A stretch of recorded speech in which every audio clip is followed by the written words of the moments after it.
Wake up, gamers, because you're listening to the Big Think Dimension with Dan and Bob Video Games. Regrettably, we've had to let go 75% of Big Think Dimension's hosts. We ask that you respect our privacy and don't look into the 17 OLED TVs I bought since the beginning of last year. Dr. Aggro. And Kris Wolfhard.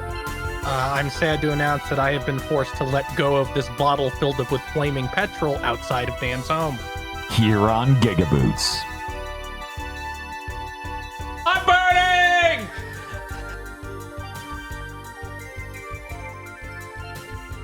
Hello, everyone. Welcome to Big Think Dimension number 284. I told myself I would improv this one and it would be fine because everyone's gone. It's just me now. What was I thinking? You know what? Maybe Pete Parsons should just make the next Destiny expansion by himself. Do it. Chain his ass to a desk and live stream it. Let me tip $5 for someone to whip him. Profits are up, up, up.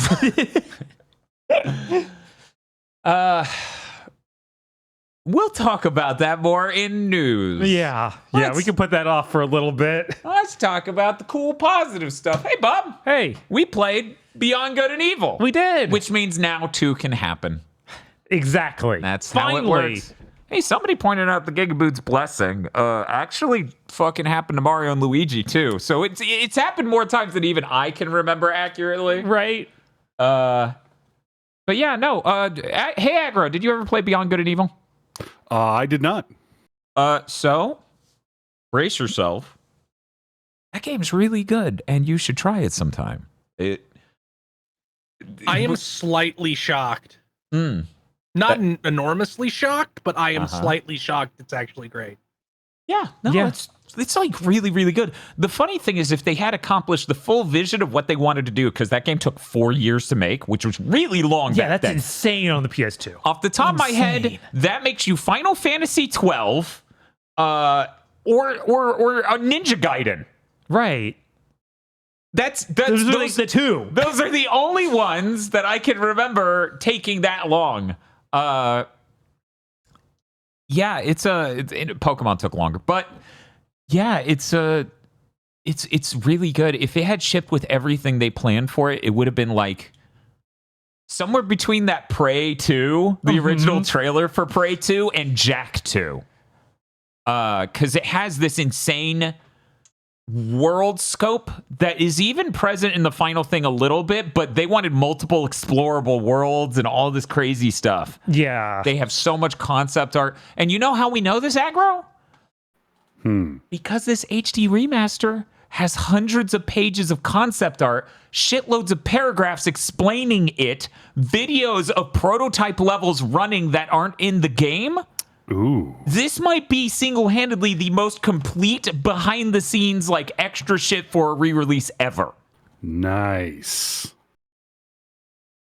Now, somehow, we need that for Metal Gear Solid 4, but Kojima doesn't get final edit. Yeah, no. We need someone else. We need David Hayter to come in and do it. As you know, when I made Metal Gear Solid 4, Guns of the Patriots. Wow. It sounds like a lie, but I'll believe him anyway. He did write X-Men 2. It's true. He wrote X-Men 2. He couldn't possibly lie about making Metal Gear Solid 4. Maybe he shouldn't be allowed to edit shit, considering I still watched that movie recently. Look, he wrote it. There were other writers. He didn't edit it. Look. That one's a good one. It's one of the good ones. I need to go back and watch it because I haven't watched it in so long. That and the original X-Men movie. Bob, I hate to sound like a hater here. You know how much I love the X-Men movies. Right. You don't need to see the original one. Here's what you do. You go, hey, try to imagine it's a comic book movie. Done. It literally is that thin. That's why it's so important. Look, you can either watch that or you can watch the Daredevil. So Maybe go watch the first X-Men movie. Yeah, I mean, I don't if that's watch the Daredevil again. yeah, if that's the choice, then yeah, I guess, I guess go watch X-Men 1 again. You realize you could be like, I want to watch blank X-Men film again, and the only two I would be like, don't involve me, is one. I'll let you guess the other one. First Class. Yes, correct. I'm not a fan of First Class. I don't think it's a well-made movie in the least. I don't think it's very compelling. And man, you know what really doesn't help it?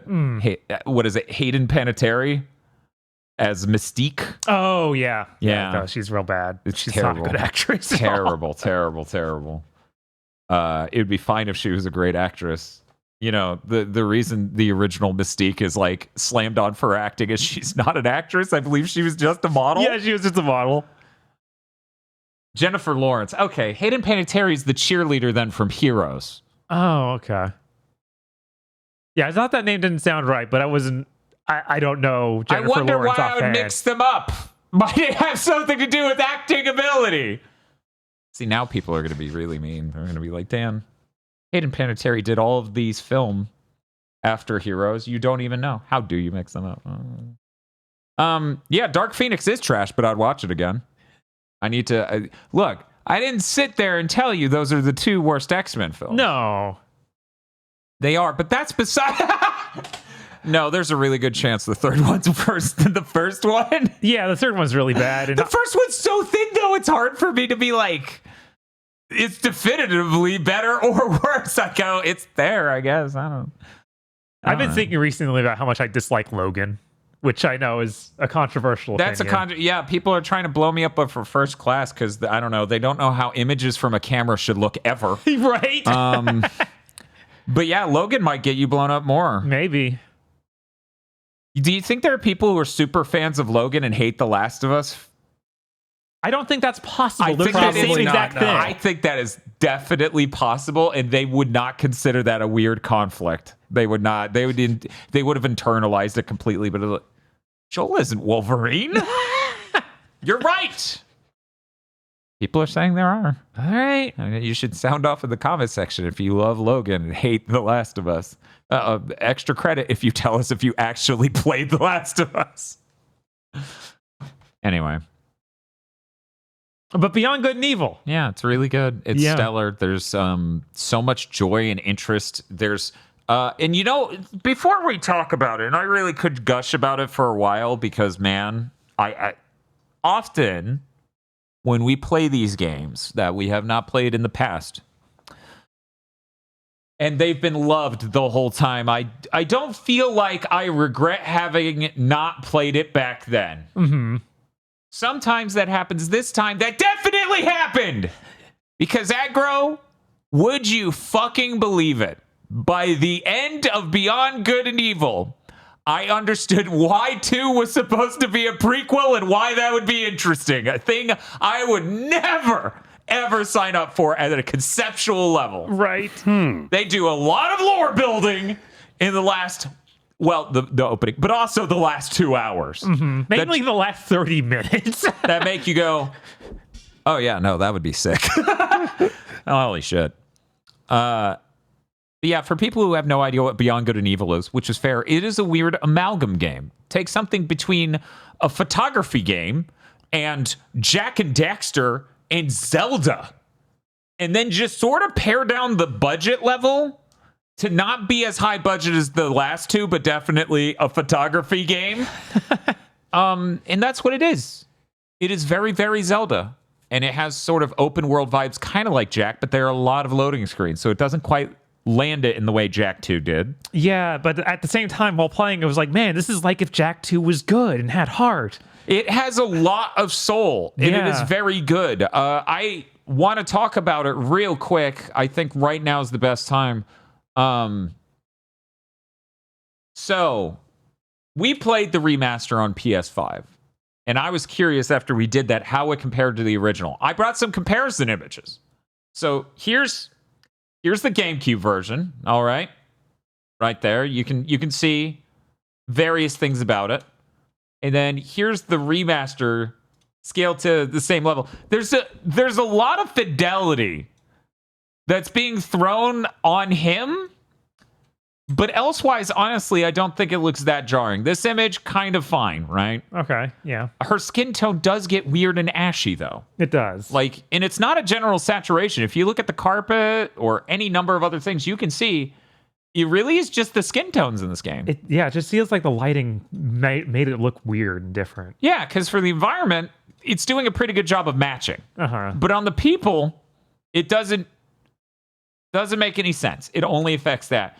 But then here's the other weird thing. Brace yourselves. So here's our cool group shot at the beginning, okay? Okay. Now, this is on the PS5. You got to impress these motherfucking people. So you know how you do that, Bob? How do you do that? You put a lot of fur on that dog. Whoa. You give it a weird paintbrush fur texture. Whoa, go back. Yeah. What was the... Wow, yeah, they like modeled it even. Yeah. Weird. It's like Out bump of man. modeling clay. Yes. Yeah. Yeah, what the... Like, that's plaster of Paris, my guy. That's not a creature. Yeah, between that and the weird goat child, I think those are the two main things where I was like, I don't know what you were thinking with this. Let me zoom in a little bit so we can get a little bit more detail on that. So there's goat child and dog.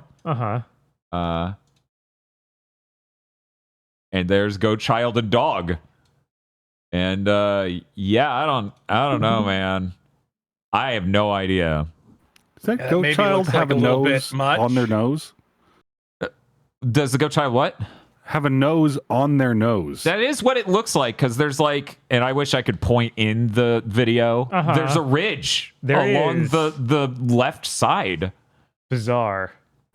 Like a quad nostril situation? Yeah, I don't know what's up with that. Like 2 for in, 2 for out? That sounds useful. So yeah, overall though, I thought the remaster looked fine, especially compared to a lot of things you get nowadays. A lot of like really banged up ports, like the Arkham trilogy wishes. They got something as copacetic as that.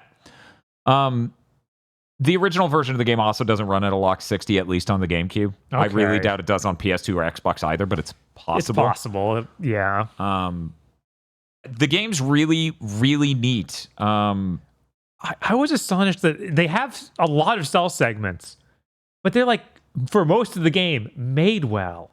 Yeah, like, because they're designed. They didn't put soldiers in an environment to do whatever their shitty AI programmer told them to do. They have shifts, they have schedules, they do things. Right. And the level is designed for them to be integrated in specific spots to make you, the player, do a thing. And a lot of times you can get spotted and then run away. And it's not just instantly over. Late into the game, they start doing that a lot. Which that was for like an ultra challenge to get so many pearls. I mean, yeah.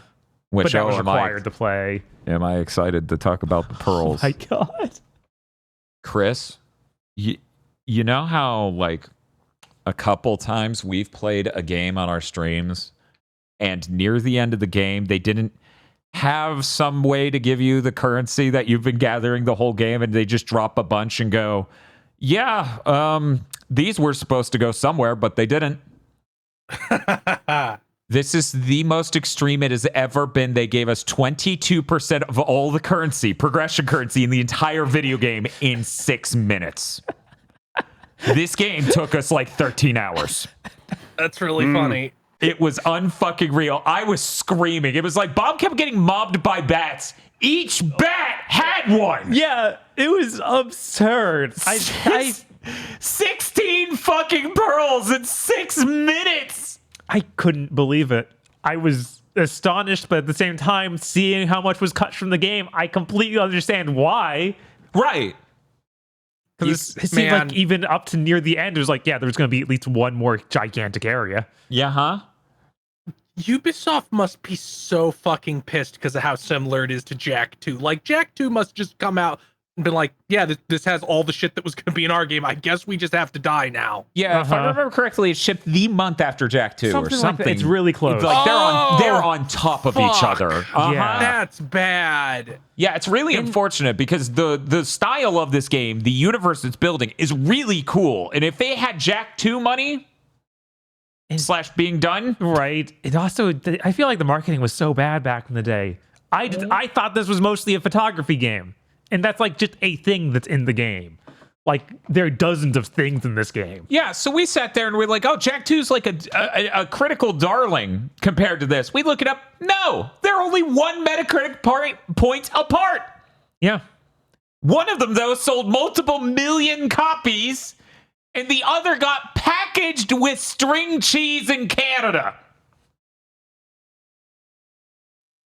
Yeah, it seems like a game that they just didn't have any fucking idea How to sell market it. at all. What to tell people is in the fucking box. Mm-hmm. That's what I remember about it, having no idea what the hell it was. We played Seeing the it demo, everywhere we didn't even and know. not knowing. Yeah, and all the marketing basically was just main character holding her camera And doing Yes. this. and yeah. I just yeah, kept seeing that image and going, what the hell is this game? right. It's like you need to promote that you're fighting aliens and all this other weird stuff, and you have a car and all sorts How of about you stuff. compare it to Zelda? Yeah, anything instead of what you did. Seemingly, retailers also just fucking hated it because they were like, 80% off a month after it's out. Yeah, no one could move any fucking copies because the Ubisoft marketing machine didn't know how to fucking market a game. And it's even more absurd because now that I've played one, I'm like, 2 would have been great. Yeah, no, that really does. Apparently, makes- even journalists at the time were like, why didn't Ubisoft market this at all? But yeah, playing 1 does just make you see why the scope and everything for 2 was so obviously insane. Right, because it's supposed to be a done version of 1, Yeah. which had a big enough scope to be insane to pull off on the PS2. Mm-hmm. Where it's like, yeah, no, they wanted to do this gigantic universe. They wanted to have multiple worlds. They obviously had to cut that. Mm-hmm. It's nuts. It's really good game. Really good game. I actually really recommend people going and just checking it out. Just because it's really cool to have the open water area where you're able to travel around on your watercraft and stuff, leading it to these different areas like, you know, like races within this island over here and looters jump your ass over here. And then there's the city, which has the different load portal, sure, but it still feels like really ambitious and cool in that way. Right. I kind of really want to check it out on PS2 and Xbox now, even though I already checked it out on GameCube. Right. Yeah. I just see if wanna there's know. a good, ideal version. See what that is. Right. Because, you know, the once again, the PS5 version's good. Yeah. The only thing that's wrong are the skin tones, which is really wrong, to be clear. Like, just to pop up with that again. I think there's a pretty big difference between, I think this is the more zoomed in thing. Yeah, we can zoom in more on that. Like, she's clearly, like, very ashy and dull there. And, like, has a lot of skin tone there. Mm-hmm. Like, that's a very saturated, specific... I don't Wouldn't be know. a remaster if it didn't fuck up all the lighting. Yeah. Yeah, and it's weird because all the environment lighting's fine. Everything about that looks fine and, like, spot on, but she just... Is this her with and without makeup? Is that... Turns her more blue. It turns she's gray, natural skin tone, just gray. Yeah,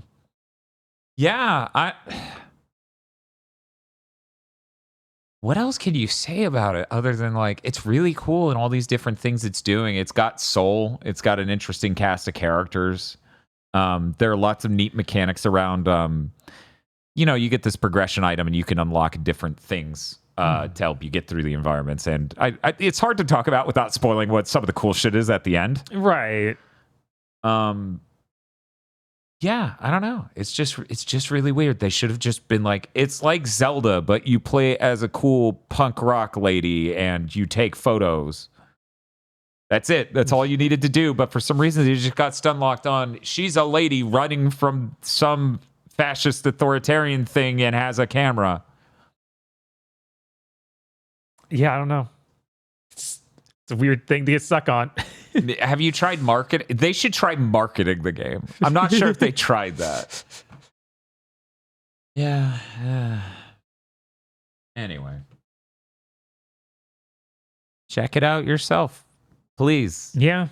Yeah, if you're going to buy the new remaster, you get a hold of these old versions. Or you can just hold out for 2. It's happening now that we've played the game. I mean, they literally put in a thing in this game of like, oh, here's a little like motion comic about 2. No, it's true. They inserted a whole motion comic into this game that's just like, we're going to say a bunch of shit that was not said out loud in the original game, and this is a character you haven't met, and we're talking about all this shit. Remember this character from the CG teaser for 2? And I'm like, this is insane! You love this monkey dude. I'm like, maybe. As much as I don't know. I insisted they shouldn't do it, they should have done that with The Last of Us Part 1. It would have been really funny. Just take the camera and do like the weirdest, like, David Fincher style automated machine movement through the hospital to show like a different character from 2 during the same period in time. Yeah. No, that would have been great. It would have been so bad. It would have been so hackish, but that's what it should have done because it's The Last of Us Part 2 and it should retroactively infect everything. Yeah. Too bad we didn't get a Vita The Last of Us game.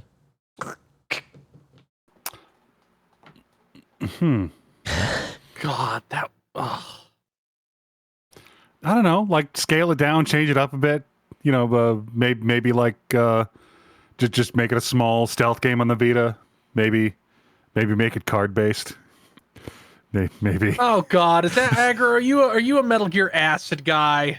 I remember really liking 1, but I have not played it recently enough to really stand for it. Okay, because there are some people who are like, you like see the cult programming reactivate in their eyes when Metal Gear Acid comes up.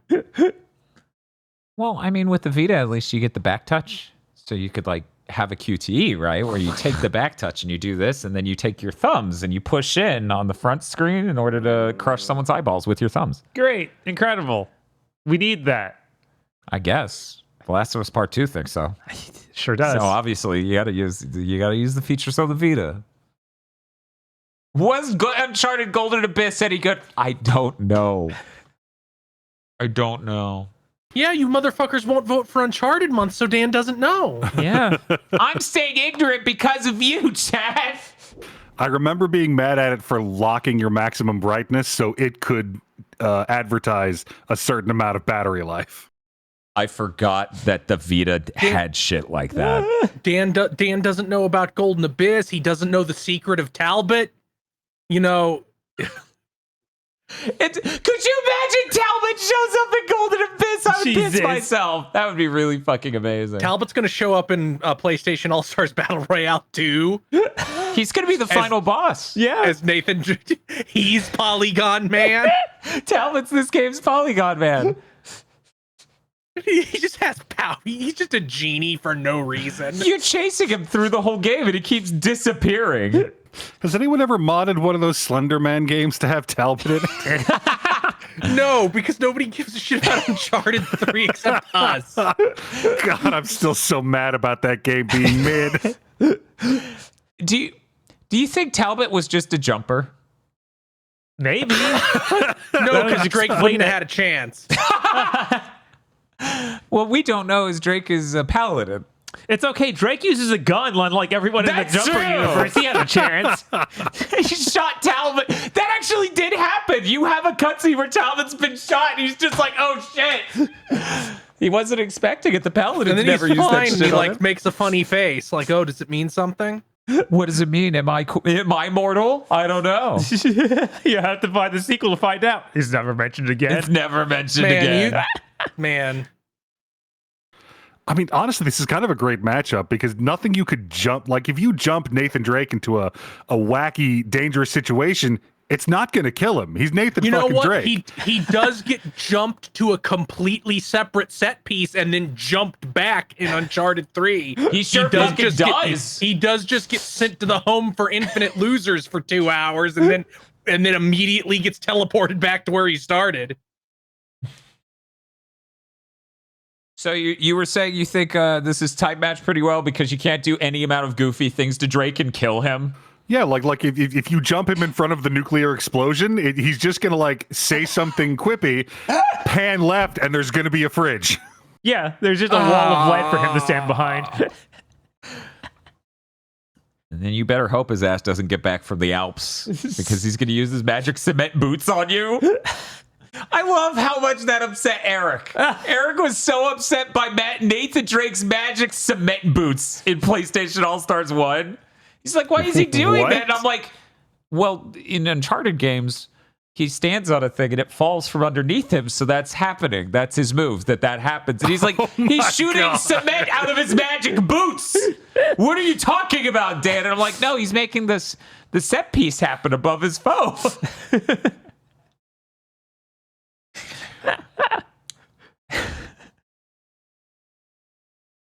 Talbot as the bad guy, the main bad guy of PlayStation All-Stars Battle Royale 2 would be so good. I'm just imagining the ultimate version of it where he's just evil Jafar turned into the genie. Oh, yeah, that's his final form. Literally, that's it. He collected all of the PlayStation thing goes here, and now he has gained the power of the universe, and so he becomes evil Jafar, like the giant red genie. We need the villain of Astrobot to be Astrobot Talbot. If we spend Astrobot chasing Talbot, I'm gonna have to give it Game of the Year. You know that, right? If there's, We have all the greatest callbacks, like Talbot. Talbot. Is it one of those bots dressed up like Talbot, or is it just Talbot? And that's He really has gonna Astrobot proportions.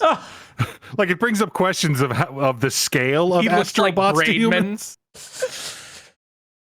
Yeah, I mean, that's a good point. If the Astrobot's already human-shaped and weird, like sized, height, and we didn't realize that because of the shape of it, that just means Talbot just needs to scale up outward, right? He doesn't need to get taller at that point. He's round Talbot. I'm kind of like, well, we do have a scale of like, they're about as big as actual Ape Escape monkeys because we saw a real one of those next to all the bots. That's true. Which means Talbot's 3 foot tall. Yes. Wow. And maybe an anime boy now. Wow. Is he going to have the spiky red hair or the spiky blue hair? See, obviously they're not going to be able to get the the actor for Talbot back. It's been too long. Mm-hmm. So they're going to have to get Christian Bale. And he's Talbot now, and the ultra realistic Super HD version of Talbot. At least we're not going in the direction of he's Liam Neeson. For some reason, my brain was like Talbot just becomes God.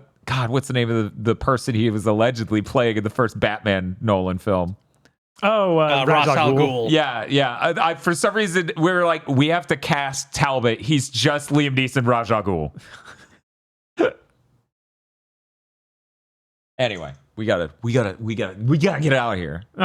Beyond Good and Evil is a good game. Play it, or just look forward to 2. You're welcome. Bob, we also played another game on Friday. No, we did. Unfortunately, we did because some terrible bit happened. We didn't. What? We didn't. What did you do? We played Beyond Two Souls. How is Beyond Two Souls? It's the worst one of his games somehow. Yeah, that's the only thing I ever heard about that game. Like, I remember that streamers not streamers because they didn't. Actually, I guess they existed by now. They were just a lot smaller. Mm-hmm. Streamers and YouTubers who were like, "Man, Heavy Rain sucked so much shit. This will be great." And it's like, this is dog shit. It's not even bad funny. It's just glacially paced, boring, and structured in a way you would never structure a story. Yeah. No, they tell the story out of order to no effect. None. Oh, wow. Oh, God. So it's an entire game that's one storyline told out of order for no reason. There's no dramatic reveals. No one thing has any relevance to any other thing. It's just out of order. Yeah, they couldn't figure out how to have you jump around like you do in a Heavy Rain game when there's one person. Yeah, there's one person. So they wrote 3 really weird parts of this game for her life to happen in, and then fucked up writing all 3 parts, and then randomly jumbled it together because there's her and the CIA. Yeah. So that way, because Aggro, you may remember that E3 where they're advertising the game, and they're like, cool, look, she's doing cool action shooter stuff in the Middle East. And we're like, you made Heavy Rain. Who in the right fucking mind would look at this footage contextually in a game you made and go, oh joy, looking forward to that. Can't wait to hold my controller sideways and fire the gun with my pinky. So there's Isn't that Willem aspect. Dafoe in that game? Yes, and he's tragically underutilized because he's basically virtually only in what was it? Main character is baby timeline. Yeah, her as a baby or a small child chunk. So those are two of the three chunks, and the third chunk is her on the run because she committed a huge crime. The treason. She committed treason. Also, more than any of other games, it just wants to be an action movie. Yeah, a really bad action movie. Yeah, no, that's what I don't know what they were thinking. I have no idea. Cage is gone and never coming back, right? Yeah, between the he lawsuits. flamed out and ran out of court in disgrace, and we never heard from him again. I don't he's know. still I making think the Star that's- Wars thing.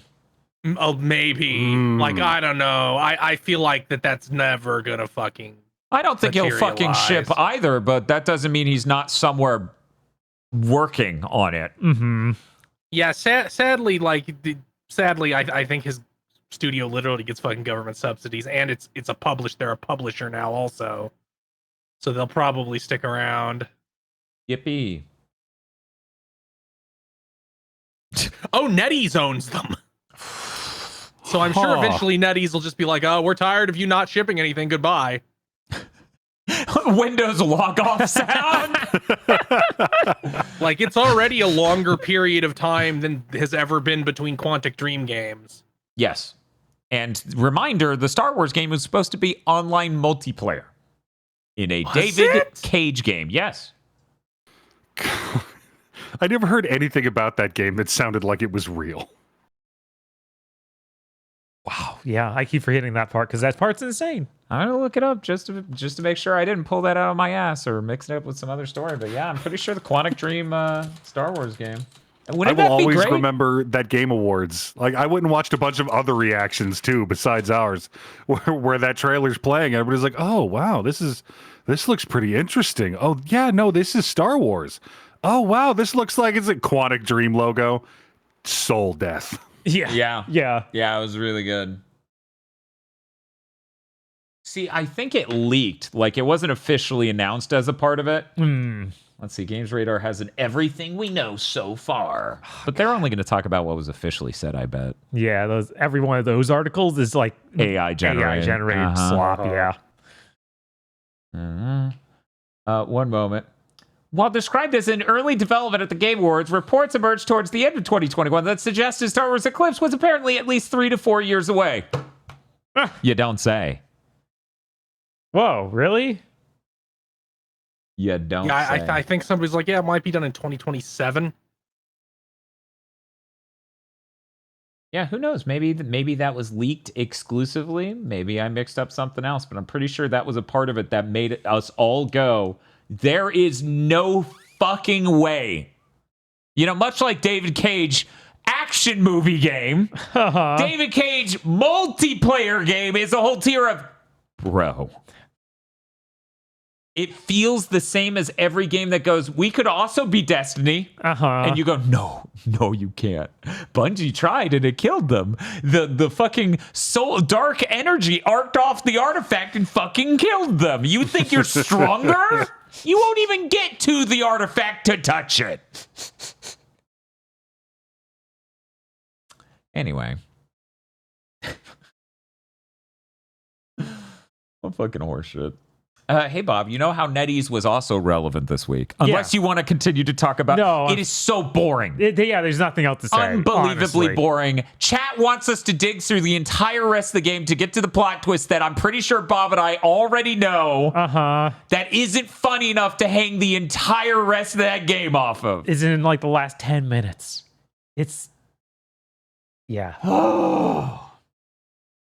So yeah, it is the only flop swap game we want to revisit because people will not go and watch a stream for that. And if they're not going to watch it, why would we do it when we already know the thing?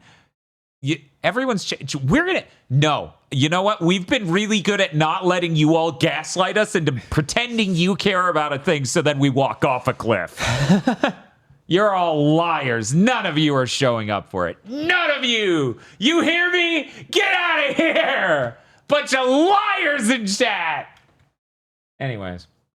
NetEase was also relevant because we played the Visions of Mana demo. And for some reason, NetEase is involved in the development of a Mana game. Yeah, that's crazy.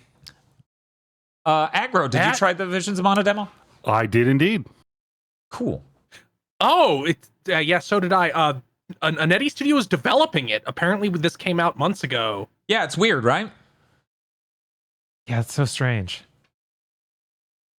Yeah, that is weird. I had to buy the collector's edition because it had a plush Flammy. Or a plush Flammy. Its actual name's Ramco. Oh, okay. Yeah, technically a Flammy is both an individual one and also like a type of thing. Anyway. Yeah, so I had to. And also I had the art book, and I know Tosh wants the art book, so yeah, that game obviously has got a lot of good art. So it's got so much good art. One might say load-bearing good art. Yeah, that's the way to describe it. We watched the trailers for Visions of Mana. I'm like, oh, there's so much money. I played the demo for Visions of Mana. I go, there is a lot of money in specific ways, and then a desert everywhere else. They can't express with their faces in most of this game. No. I feel like they were more expressive in Trials of Mana Remake. I don't understand what happened. No one's eyes focus on any object ever. They always just... There are cutscenes where like characters' mouths don't move when they talk, which I'm fine with. Fucking FromSoft Games character that doesn't have characters' mouths. Yeah, they get away with it. Yeah, they also just don't do cutscenes because they're like, nah, just hold it at the wide. You can spin the camera. Right. And it kind of works. Yeah, it definitely works better there than it would here. I feel like if that's how this game worked, people would be like, yo, what the... This seems not done. Yeah, that's true. Because now I was thinking back to like Sorrow Ocean 5, I guess it would be. Yeah, that's the one where every cutscene was like a walk and talk. That was disgusting. Yeah, your main character envisions like he's borderline got kind of a creepy face with the eyes and the smile. But there's a guard in this demo. The purple skunk noble. He's got two guards. One of them has like a visored helmet on, and that one is a Cabbage Patch doll inside that helmet. It is a baby doll face on a grown man's body. They're leaning a lot more into Legend of Mana aesthetic with this game, so that makes sense because everybody in Legend of Mana is a horrible looking freak. It's true. Yeah, I was really stunned that the fucking Dud Bears are back. That is something I did not expect to be in this game at all. Dud Bears being these weird little creatures in Legend of Mana that are really just minors, and they speak their own language where every word is dud or dub-a-dub or bud. Or did you talk to those letters? Yes. Did you look through his glossary? Yes, he has a dictionary. They had Aggro. The shopkeep just has the fucking vocabulary. Oh yeah, no, I went digging. Like I'm like, oh, you're gonna let me translate a language with a book? Yes, please. I was telling chat while I streamed the demo. I was like, one of our opening quotes on the spoiler cast has to be a whole sentence said like this. I wonder if there's more than there is in Legend of Mana, because in Legend of Mana is structured. Legend of Mana has the same director as the director of Saga Frontier, I believe Live a Live, and also some Saga games. That actually makes a lot of sense if true. Yes, because he was obsessed with this idea of inventing languages.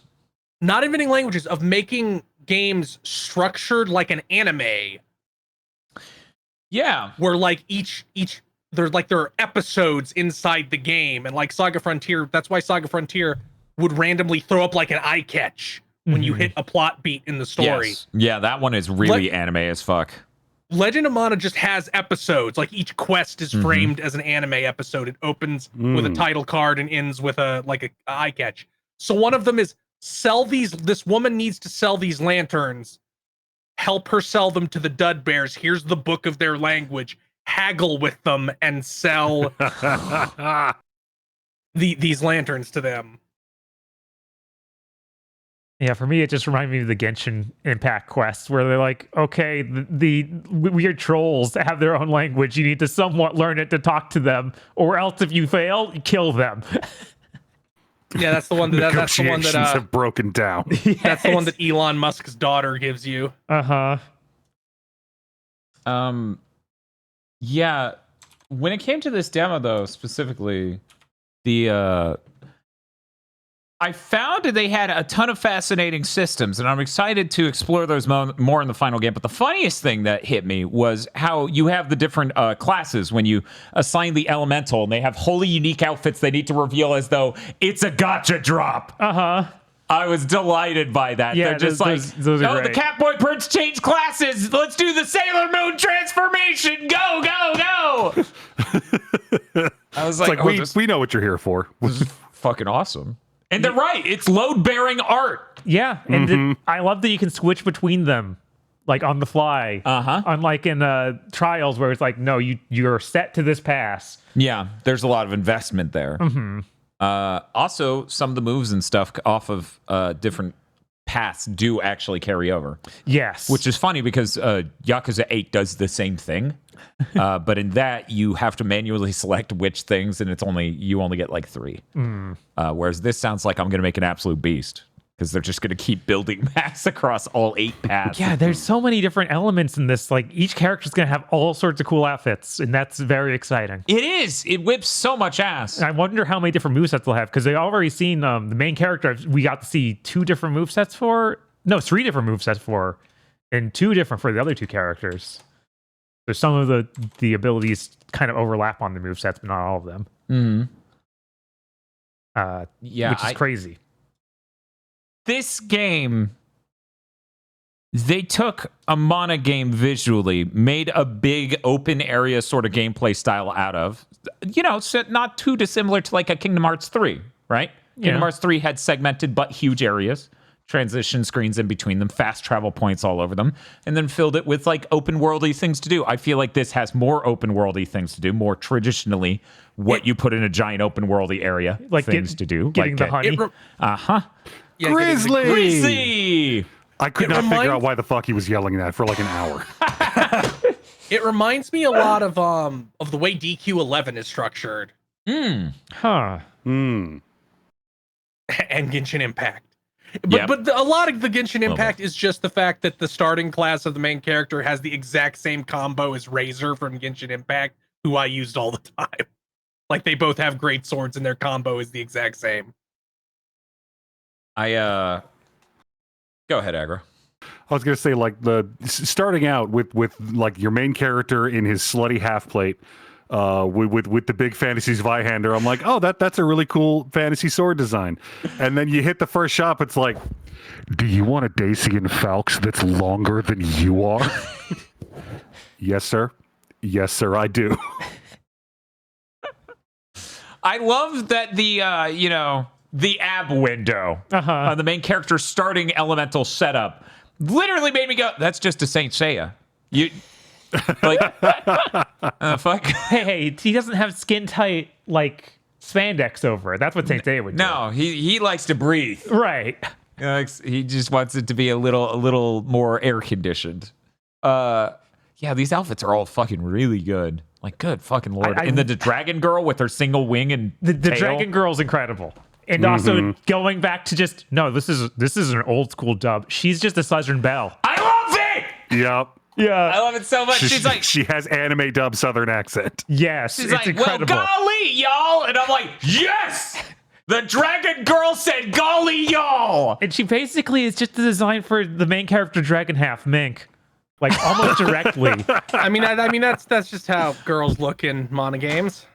Okay, It's real good. That's real good. So yeah, I bought the $200 edition. Yeah. Shock. Speaking of which, Bob, what are your plans with this game? Because I now have a physical copy of the platform I want to play on that I have to wait arrive. It might be a problem. I might have to get it on PC. Which, by the way, PC PC gamers, be excited. Your good friend Shader Compilation Stunner is in fact hanging out in this game. Of course he is. He doesn't ever leave. That guy needs to get off the couch. It's not as bad as I've seen it in other places, but you bet your ass I kind of want to play the PS5 version instead. But then you were saying, what was it in the trial? The performance is rough. Yeah, even in the demo, like when you go to their trial area, their combat arena, it runs pretty bad because they just loaded in so many enemies. So maybe I am just doing my first run on PC, doing the run back on PS5. I don't know. All I know is I'm going to be groveling at Square Enix for a fucking code. Yeah. Because I would like to cover it the second it comes out, and no later. I like the Dragon Girl when she gets the fans. She has like the moveset from Dynasty Warriors character Jiao Kuo. Yeah. Really, Xiao Kuo? It's X for the first one. Xiao. Yeah, Zhao. Qiao. Yeah, I think it's Zhao. Chow? I can't remember how Q's are pronounced. Forgive me. And also I'm not in the Steve original, from Gamers Nexus. in the original dub of those games. Yeah, they kept changing it. They could not settle ever. No. Okay, so the Q is a che. So yeah, Zhao Chow. Xiao Chao. Okay. Yeah. And I was like, man, I haven't seen this moveset since Dynasty Warriors 6, I think. Yeah, I think that was about when. They gave her like a stick later. They did. It's like, no, that's not how it goes. What are you doing? Cow I always found funny, just to be clear. Yes. As far as mispronunciations go, that's pretty funny. I appreciate that one. Did anyone else? South sounds way cooler though. Did anyone else beat the combat trial? No, I actually forgot. I did everything in that demo except for go back and finish that.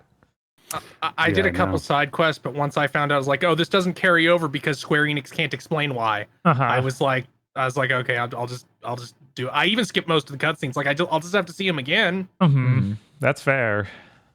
Did you beat the trial? I did. It was actually really annoying. The way I was able to do it was switching this Catboy back to his original style, where he gets the quick draw katana.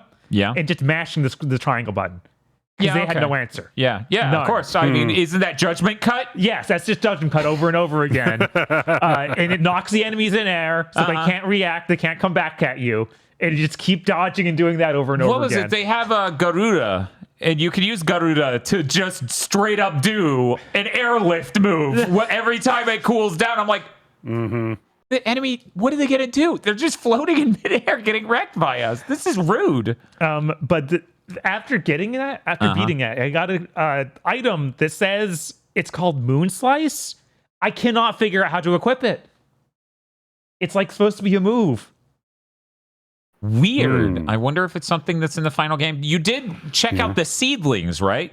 You know about the seeds that you can equip and stuff? I checked the menu that was for that. That are seeds. Yeah, that's like the third option on the equipment screen, right? Yeah, they're about, yeah. Yeah. Okay. I couldn't equip it. You couldn't? No. I looked in that. I checked every character. I changed each character to the moon class in case they needed to be moon type. That class came from the moon. And I couldn't. It wouldn't show up in there. Huh. I have no idea. That's weird. That was earlier today, so maybe I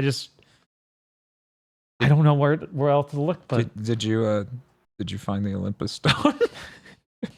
I did not find the Olympus Stone.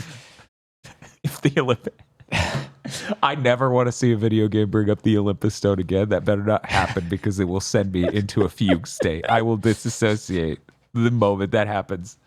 That better not be an important plot point in any video game ever until the death of the universe. That reminds me, I didn't want to say much about Deadpool 3. Oh, yeah, Sorry, Deadpool and Wolverine. Thank you. But I wanted to just say one thing that'll drive people crazy. Okay. That movie's basically Kingdom Hearts. I saw the movie too, and I can't say Bob's wrong. Yeah, like I haven't seen the movie, but just the way I see people talking about the movie, like, yeah, obviously that's what it is. Did anybody figure out how to use the gold clovers? Because I kept collecting them, but I couldn't turn them into points. Yes, when you try to spend your points and you don't have enough, you can convert them. See, I thought I had tried that, and I just couldn't buy the thing because I didn't have any points, but maybe I didn't. Yeah. Because I figured that's how it would work. By the way, yeah, after we went to eat dinner at a place called Steam Boys, which is like a soup dumpling chain, I guess, that just opened. I assume it's a chain based on all its vibes, but who knows? Maybe it was just local. We randomly, I was like Bob texted me on the way there, did you want to watch Wolverine? And I was like, oh yeah, shit, didn't even think of that. So we rushed into what was the last viewing. Person at the desk, I go, oh, there's so few seats. I don't want to sit that close to the theater screen. And she goes, don't worry, it's not that close. It looks perfectly fine from that distance. So it's really cool to get to see the bottom left corner of Deadpool and Wolverine at what looked like 720p. Yeah, no, that was lifted black terrible. levels that sucked shit. That was terrible. I feel bad that I'm gonna have to like rent this movie or something to see it again. I would like to see the film. I would like to see the movie. So I'm already, in general, just like this OLED TV from 4 years ago looks so much better than any theater screen. We hit the goal a wave ago. Or is it? Yeah, one wave ago, because we're now in the next wave. To get the actual, like, this is what we've been aiming for with HDR TV technology this whole time screen. Can you fucking imagine watching a movie on that and being like, yeah, I'd love to go spend $10 a head to see it look like total fucking shit, while someone brought a baby to the theater to watch Wolverine and Deadpool, one of the only rated R superhero films. What the fuck were you thinking? Oh, I hope there isn't a bunch of loud sounds and cursing and death and blood in this movie. Person dies, baby's perfectly fine. Pete shows up, baby cries. Anyway. Pete from Kingdom Hearts, in case anyone of course. I was being very literal. He was being very literal. But yeah, Deadpool and Wolverine was good. It was a good movie. Yeah. I regret watching it in the theater. Yeah, but if we didn't see it then, I would have had everything spoiled already. Yeah, well, I follow better Twitter accounts, so I wouldn't have. Incredible. Thankfully. Unless someone in our Discord's like, I'm just going to write all this in Maine. Aside from that, I think I would have avoided it. But yeah. Let's see. Visions of Mana, anything else to say? I wish the music was a bit more up there with some of the other entries. I feel like Trials of Mana has better music, especially the remake version, and Secret of Mana does as well. But I don't think the music's bad. I hate how long it takes you to get off and on your ride, your animal creature. It's just, that's not how you do that. It's to punish you for not taking your time in life and slowly enjoying every square inch of Fallow Steps, I believe was the name. Yeah, the Fallow Step. Yeah. I feel like this game might suffer in comparison by really, really structurally being, we have Grand Blue Fantasy Relink at home. Where you're rolling around with the squad with the dragon mascot and the non-playable girl healer. But this one has a Catboy Prince. It does, and watching him hold a dagger in his tail is real strong. It's fucking incredible. I popped off at that. That was unexpected levels of fucking cool as shit. Yeah, it's a trailer a while ago. I was like, wow, that's how you do it, man. They need to have Meowth do that. Yes. In the anime. Just like a knife out of nowhere. They're like, oh shit.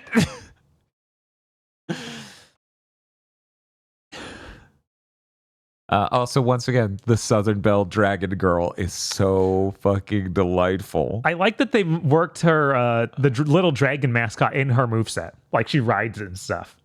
You talking about Ramco? The tiny the dragon that flies thing? around with you. Yeah. Okay, yeah. I didn't realize she worked that into her moveset. I just always see Ramco flying around and headbutting things, and I'm like, look at him go.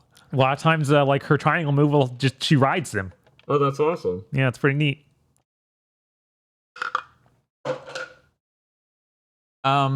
Yeah, there are a lot of parts of this game I wish had more money. I'm still absolutely thrilled to get it. On PC, I believe it's just fully uncapped. So you could just do 240 frames per second. Nice. Yeah. One moment. Let me put on my Sony E3 2005 voice. And for those of us lucky to have a 4K 240 hertz monitor, You know what's fucked up? That fucking Sony thing at E3 is more insane than that sentence. For people who don't know, they're like, and for those of us lucky to have two 1080p HD TVs, they said this in 2005. They were literally laughed at. They literally got laughed at for saying that on stage. Anyways, it's uncapped, so that's pretty cool. Yeah, and on console, it's 60, but the map runs at 30. Oh, really? Yes, that drove me fucking nuts looking at it. I'm like, ugh, no, that looks like such shit, guys. Come on. Uh-huh. I had a friend over while I was playing it, and I was commenting on the graphics. I was like, people say that games like this look like a PS3 game. And those people weren't there because this shit is clearing 1080 and it's actually fucking running. No, the fuck it does not look like a PS3 game. Yeah. Yeah. It's amazing how much people just forget how things ran that entire gen. Right. Yeah, if this were on PS3, it'd be under 20 frames per second. Would not be fun. But yeah, no, it's real delightful. I'm very excited for it. I played more Like a Dragon 8. Okay. Very important PSA for anyone who has not played Like a Dragon Infinite Wealth. The level of your main character, seemingly, is the indicator, the only thing that matters when it comes to, can I hit L2 to auto battle? So if you end up in a situation where, say, your main person is unbelievably jacked and the people you're running to are even as strong as your allies, fuck that, hit L2. It was so good. So I ended up at another location as a part of the main story. Okay. And I did all of the side objectives where I talked to my friends. And then I did all of the side objectives. That's a whole new mechanic that I will not spoil here. That involves member berries. And I got real strong through that too. And it was great. And then I walked up to the next story event. And then I paused, saved, and ended the stream. Good. And everyone loved it. Yeah. And I was regarded as a hero. I bet. Yes. Look, you're all lucky tomorrow's stream isn't more of that. Yakuza 8's really damn good. It's really damn good. It's really weird to be like, I need to play this, to then play Unicorn Overlord, to then play Visions of Mana, because these three games could not be more different. Aside from having leveling up and equipment. That's it. I'm very excited to play more of this game. It is tough finding the time to do it, but I will try my damnedest. Bob, what have you been playing? I finished out Kunitsu-Gami, Pass of the Goddess. Oh, wait, one moment. We gotta hit the button. Oh my god! I didn't. Oh, right. God. Oh, no. Game code provided by Capcom. Capcom is how I always say it. Of course. Capcom. Because I'm Cobra Commander or something. Yeah, they keep the interesting level ideas coming basically through the whole game. It's really cool. There's also a New Game Plus where you get to carry over everything, and they add extra, like, once you beat a level, you can go back to it, and there are extra objectives. The New Game Plus adds even more extra objectives, like, oh, to beat it while using this many different character types, or make sure you break every single pot in the level, or have your main character kill this many kind of things like this. Like, there are really a slew of super particular things to do, and gets you a ton of extra level up materials for your troops and your character. Nice. And it sounds like there might be an alternate ending on that path. But I may be just holding off until the PS5 Pro comes out, because it'd be really nice to have this without all these temporal anti-aliasing problems. Because I hope Kunitsu-Gami is the tier of game that can get a proper fucking... I know. I mean, we all know the whole reason the PS5 Pro exists is so that way it can run Pragmata. But yeah, it feels more noticeable than in basically any other Capcom game. And it might just be because it's so much higher, like, brighter colors. Maybe, yeah. Contrast is hard to overcome. So you just see it all over the place when your character moves around the environment, when your character swings a sword, all sorts of things. Yeah, I remember Exoprimal was also pretty rough about it. Just because of how much it was pushing a lot of moving elements. Yeah. Yeah, I never think about that one because I've played so little of it compared to basically every Right. Capcom game this gen. Right. Whereas I played more Exoprimal than Dragon's Dogma 2. Yeah. Now, did I do that? Maybe. I did not play my Dragon's Dogma 2. I know, it's a real competition. It's really close because I played a decent bit of the beta for Exoprimal. Right? Can I say something real quick? Yeah, sure. I say this with no like people who are a fan of this game don't get offended. I don't think Dragon's Dogma 2 is relevant to our game of the year at all. Like, I don't know if it comes up in categories. Yeah, like Dragon's Dogma 1, the characters aren't really there. Like, yeah, but also like no one's like, so it won't come up in categories because that, unless there's a category about like tech stuff, and I don't even think it would qualify for that really. yeah. And it's obviously depending none of on how the state it is at the end of the year, maybe should have been delayed. That's true. We do have that category, but I don't know that it's going to take that. Well, we don't have a lot of I feel like games we don't have a coming lot out of this from- games this year that felt like, oh man, they should have That's delayed because the this. Western industry largely shut down this know, year. right? It's like, oh, we had Justice League over here and Dragon Age all the way at the other end. It was like, Maybe. And then Suicide Squad just shouldn't have released. And We've been over Avowed that. was delayed. Spoilers for news. Allegedly, they haven't officially done it yet, but you know, when fucking Tom Warren is like, it's being delayed. It's probably being delayed. Probably being delayed. So it's like, it's really weird. It's really weird to me because Capcom really dominates the their output's usually incredible. their gamer sphere over here at Big Think Dimension. Like, I think every year has one or more Capcom games on the top 10. Mm-hmm. So Yeah. it's really weird for me to think about. Yeah, I enjoyed Exoprimal more, and I didn't even buy that game. Yeah, no, Dragon's Dogma 2, like, I'm a fan of Dragon's Dogma 1. I've said this a lot. Yeah. It decided to do everything I didn't care about from Dragon's Dogma 1 for 2. Yeah, I still don't know, like, it felt like with a lot of people, they fell off after like a week, 1 to 2 weeks in a weird way where Yeah, it felt like there was this press cycle of holy shit, finally a complete Dragon's Dogma game, and then they hit the point where that illusion was dispelled and a lot of discussion about it kind of fell off. I assume a lot of it is people got enthralled with the way that the missions in that work, where they're more organic and natural. yeah. And then they, after a week, realize, oh, that means that they don't have any depths. Like, there's no character building or anything to them. It's literally just, this guy in town wants me to do this thing and has this set time limit. And it doesn't build up as much story or character out of that. yeah, Oh, and okay. like you realize how thin and hollow it makes it. And there's just a bunch of replete quests. Oof. Yeah, I don't know. Whereas if Exoprimal had a normal campaign, I probably would have bought the game. Yeah. What they made had too much Titanfall vibes, and I went, nope. And apparently all the same Titanfall problems of, oh, you can't play the single player campaign because You don't have a crew. you don't have a crew. You can't play the story because there is no single player campaign. Right. all Right. stuck Right. Whereas playing the game just normally I enjoyed, but I'm not going to buy a full video game for that because I was in the middle of getting VR pilled. Yeah. Kunitsu-Gami Path of the Goddess sounds really, really promising. It's really neat. Yeah, I really want to get to that after the next 4 RPGs that I have to go through. Yeah. Yeah, no, it was a nice break between RPGs. It's really, really different. It has its own vibe. Like I mentioned last week, of just, yeah, it's super calming for most of it if you just rebuild these towns, and there's like a slow, methodical pace to all of that. Yeah. Good game. It's really cool.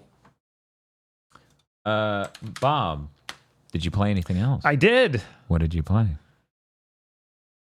I played more Legend of Heroes Trails Through Daybreak. Yeah, so you got to the thing. I got to the thing. Should I hit a button? Thank God. Should I? We're not going to discuss the thing. Oh, We okay. can't discuss the thing. Oh, okay. The Not thing until is- everybody's seen the thing. The thing is pretty cool. I want to see the thing. They won't give me a code for the PC version though. It drives me crazy that there's someone in this universe named Claude, spelled exactly like Star Ocean 2, pronounced exactly like the anime. They call him Claude. No way, Claude! Claude! Someone let Eric know. Claude Streef. I hope Eric isn't listening to this podcast and that's how he's finding out.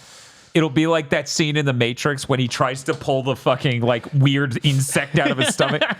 Like it pops out and he goes, Trails has a lot of weirdly pronounced names, like the main heroine of this game.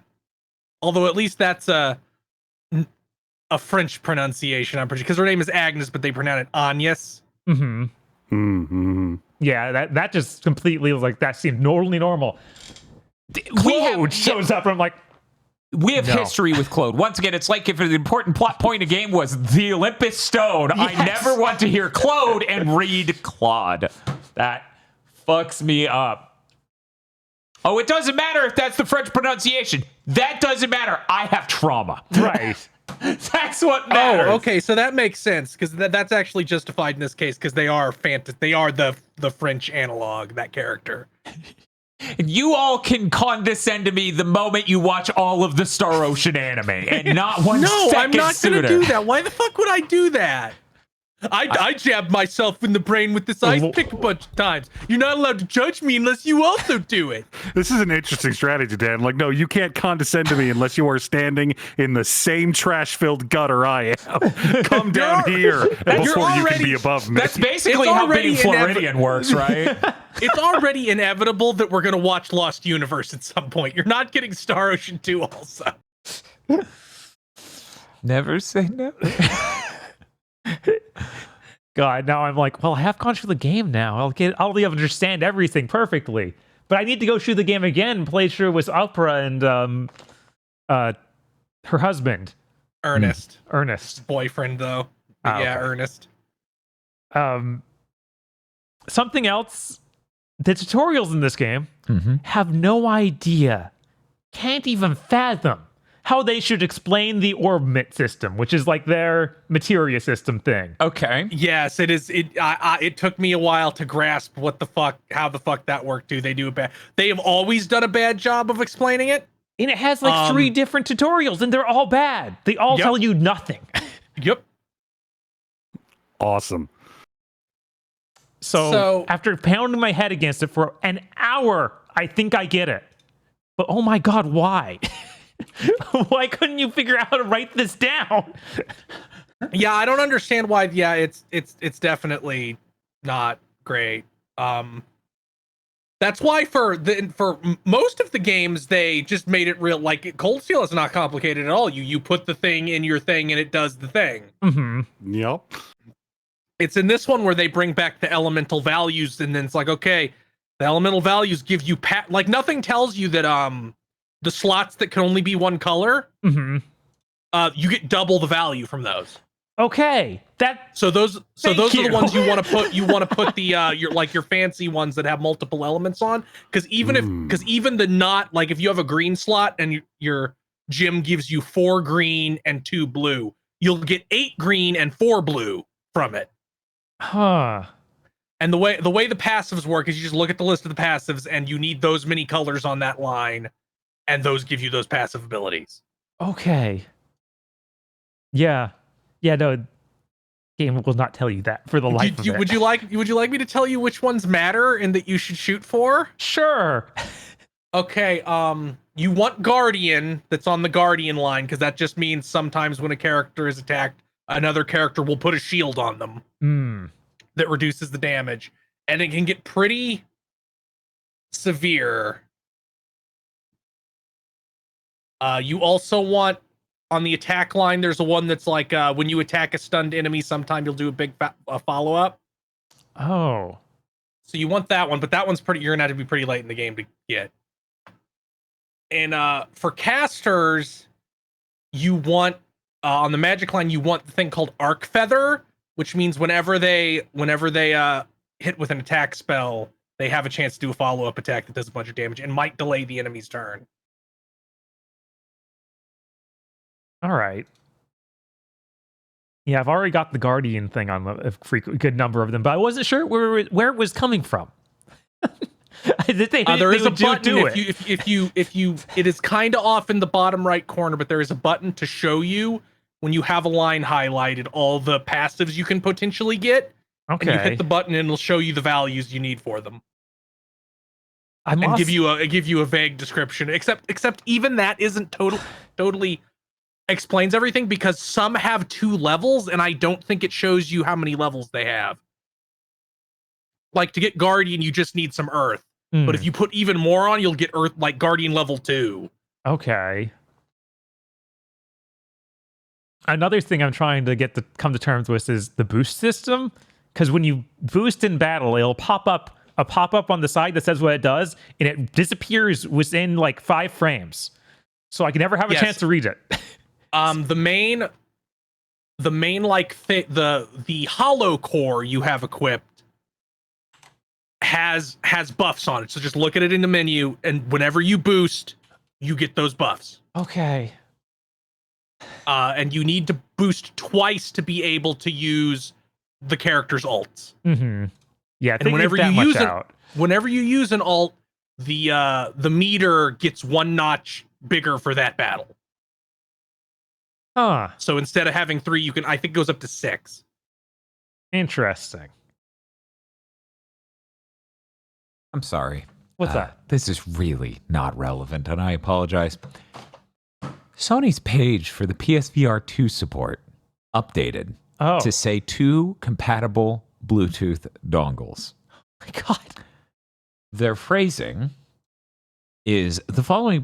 This is for PC, because you need the way to hook the wireless controllers up to. Anyway, the phrasing is the following products have been confirmed by SIE as of July 20th, but operation is not guaranteed, which you think would be the absurd part of this. But the absurd part of this is I typed in, okay, technically there are 4 of these. I typed in one of the 4 Bluetooth dongles. It is Japan only. Are you fucking serious? So anyways, I'm now typing. I don't know. I appreciate the info.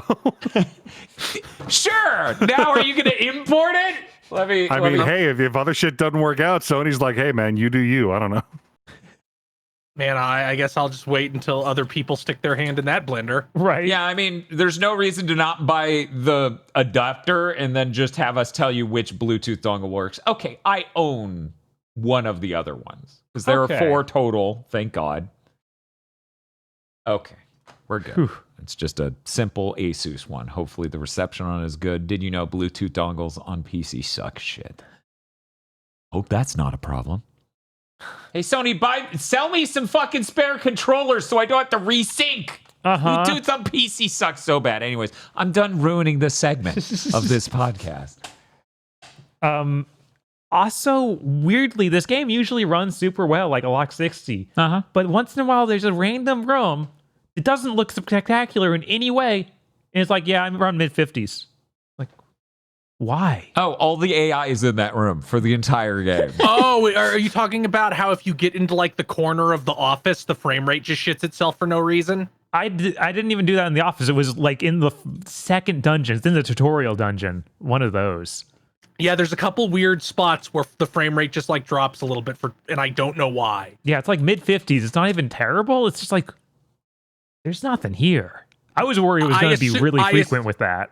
It is not really frequent, but I assume there is just some spot where it's like, we're unbeknownst to you, we're loading in way more shit than we need to for this exact spot.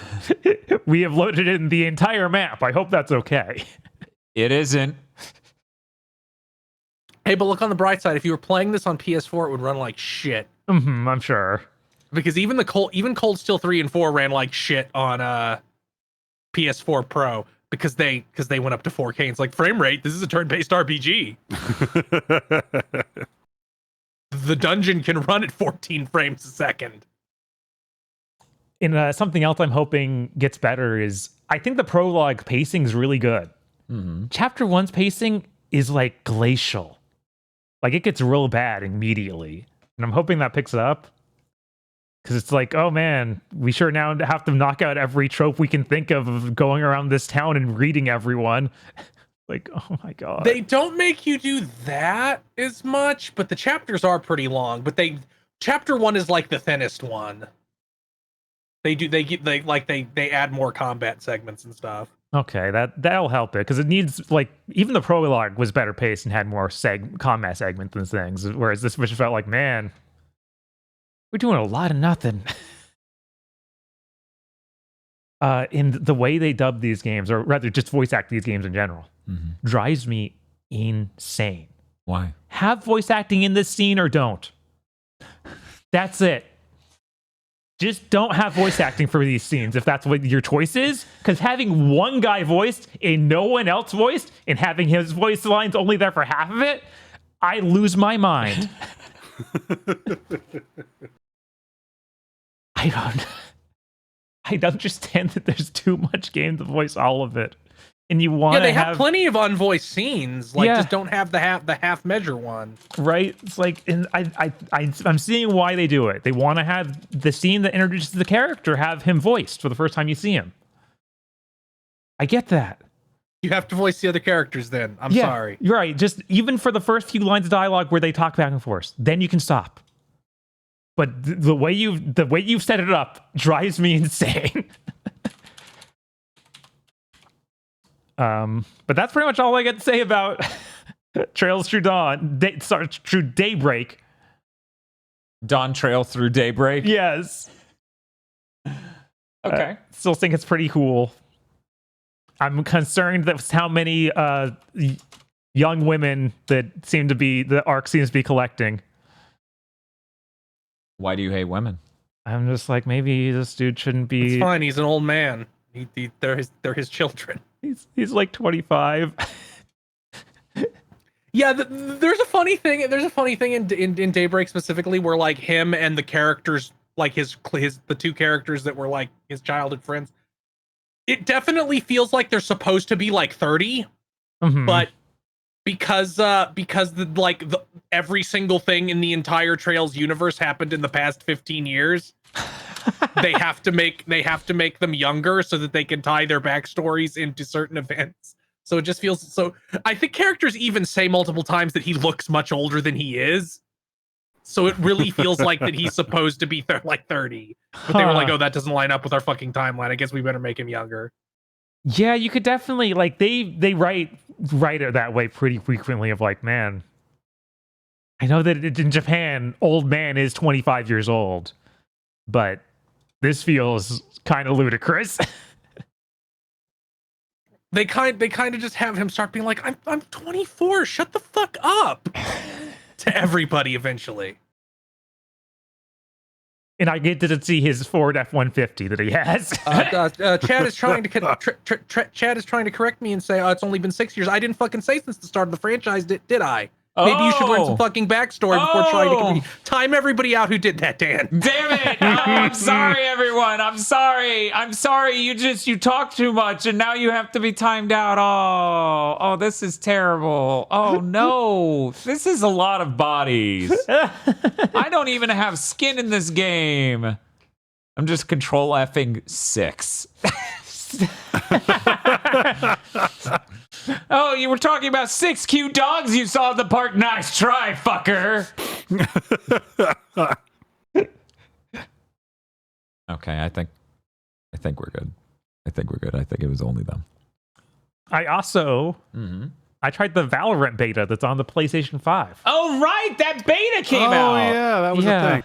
Yeah, oh, you love Six Flags? Oh yeah? How much? This much? Get fucked. That's what you get for saying the number 6. You know that shit's not allowed right now. So the Valorant PS5 beta, huh? Yeah. I'm astonished they got that working on PS5. Like, not from a tech perspective, obviously that game's made to be played on a lot of systems, so them porting it in that way, totally understandable. But I did not think that you could get Counter-Strike style gameplay feeling good at all on controller, because that game is intensely made around mouse and keyboard. But the way they did it is everything okay, Dan? Oh, it's just a massacre. Don't worry about me. The way they did it is, instead of having typical ADS aim down the sights, on L2. It just makes you move the cursor insanely slow.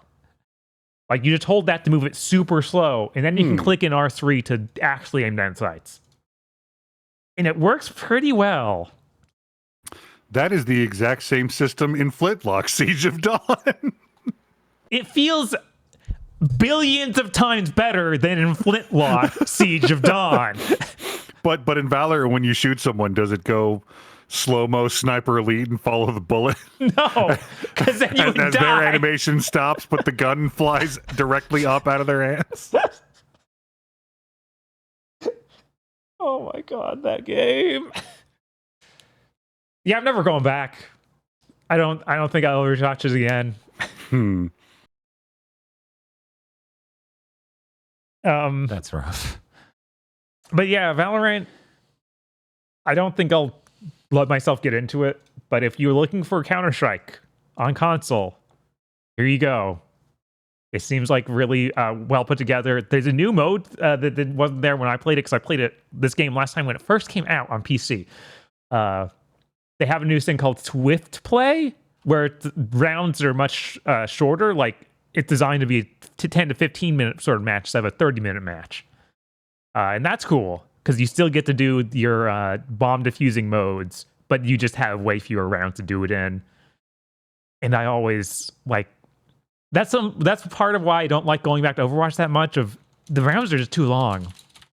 I don't want to play one round of a shooter and have it take 30 minutes. Oh yeah, that's way too long. So it's cool that they've kind of thought of a mode that gets you the experience and it's just much shorter. So yeah, that's neat.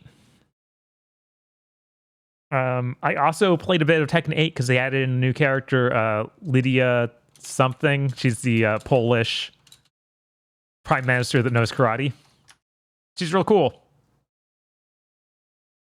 I played online some. I was super disappointed to find out for these DLC characters, they don't have like the just individual story modes, like the single.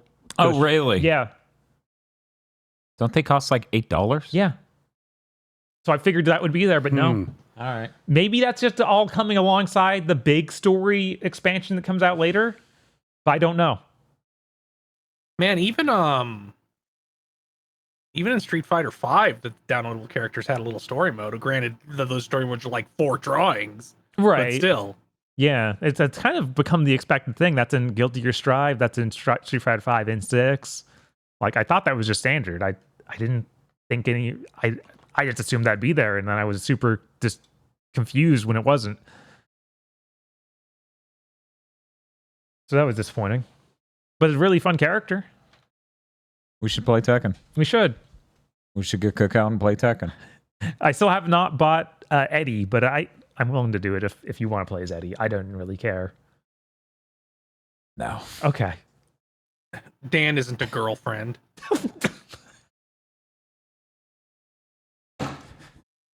I need to specify that I've never even had this experience, but I know 4 different people who have repeatedly sworn hatred upon Eddie Gordo because they lost somebody's girlfriend who just picks him and mashes.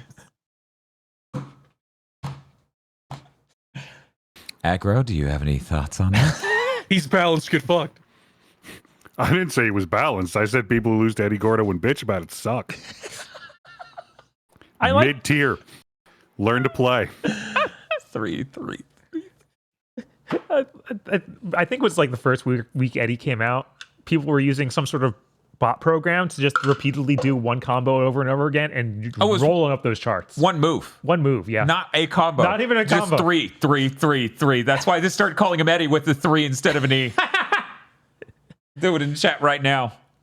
This man's broken. Remember when Soul Calibur 6 didn't turn off character customization in ranked, so you would go into ranked and have to fight the orb? Yes. I think about that a lot. Somebody had just scaled up like the round ball you could put on a character to completely cover the model. Uh-huh. Oh man. What good times. Anything else, Bob? I don't think so. I think that covers everything. I did not play nearly as much of Trails Through Daybreak as I wanted to. Yeah. It's a big game. It is a big game. It is It's probably a big game. I would say that the only RPG that's going to come out this year that is probably bigger are either one, like Infinite Wealth. Mhm. Infinite Wealth and Rebirth are the only two that I think are probably bigger. Oof. But yeah, that's everything I played. Hey, Aggro, what you been playing? Aside from that Visions of Mana demo, not a whole lot of anything. I played a little more S&T 5. I got to play a little bit of Walkabout Golf this morning. Ooh. Yep. Did you do the Wallace and Gromit world? What? No, I did. Oh, you didn't know about the didn't Wallace and know. Gromit world? That's Yeah. incredible. There's so many courses in that game. There's so many courses. They're still making courses. No, I got And to play the Gardens reminder, of Babylon. You don't all need to own it. Just the host does. So all you need is one person who's a DLC fiend, and you can just play it. God, that game is so nice to just stand around in. I know. So good. I love they've really dialed in the course difficulty to where you get a really good mix of medium to tricky holes, and then every course has that one hole that can fuck off into the sun.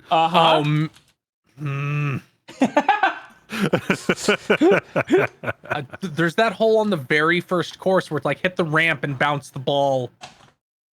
You have to hit it off a ledge, hit the ramp that's separate from the ledge to bounce it further. Yep.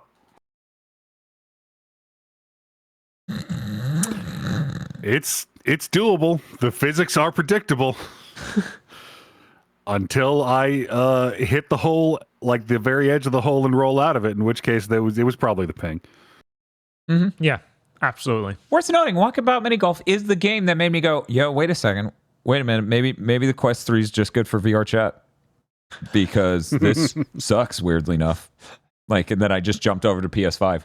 Weird thing, though, my friend who I was playing with then went, yo, that microphone is dog shit on PSVR, dude. I'm like, yeah, it makes sense that, Meta would put any amount of money into their audio processing and a good mic and all these other things. And Sony would be like, did they hear what you fucking said? Then we're done.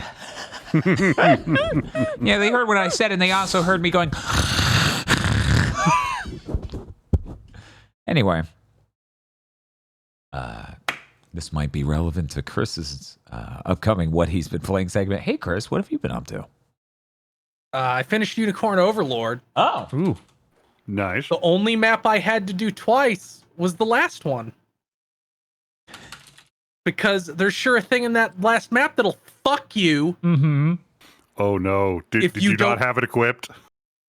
No, I did. Hmm? So if your units are too close together, when that thing happens, they all die. They all die instantly, and there is no recourse. You just get like 6 combats in a row where all your units die. That's amazing. What? Okay, so Bob has beaten it, right? Yeah. Dan has not played it. Right. That's okay. I have a magic trick for this. Yeah, remove your headphones.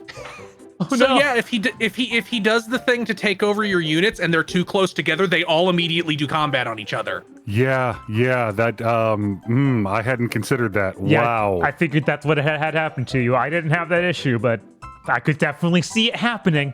Yeah, I was getting organized to just because I was kind of steamrolling everything. I was so OP at that point. I set everybody up with good setups and was killing them. Yeah, I was doing pincer attacks from all directions, so it wasn't really an issue. Yeah, but I just had like 6 units up on top of each other, and then I had 1 unit there, the only one that survived the melee. that can't feel Yeah, good. that was rough. And then I almost fucking got a second game over trying to kill Galerius himself because he's just fucking huge and recovers every turn. Mm-hmm. I eventually whittled him down though, and then of course the final thing after him is like a joke. It's so easy. Mm-hmm. Yeah. It's like I just killed them.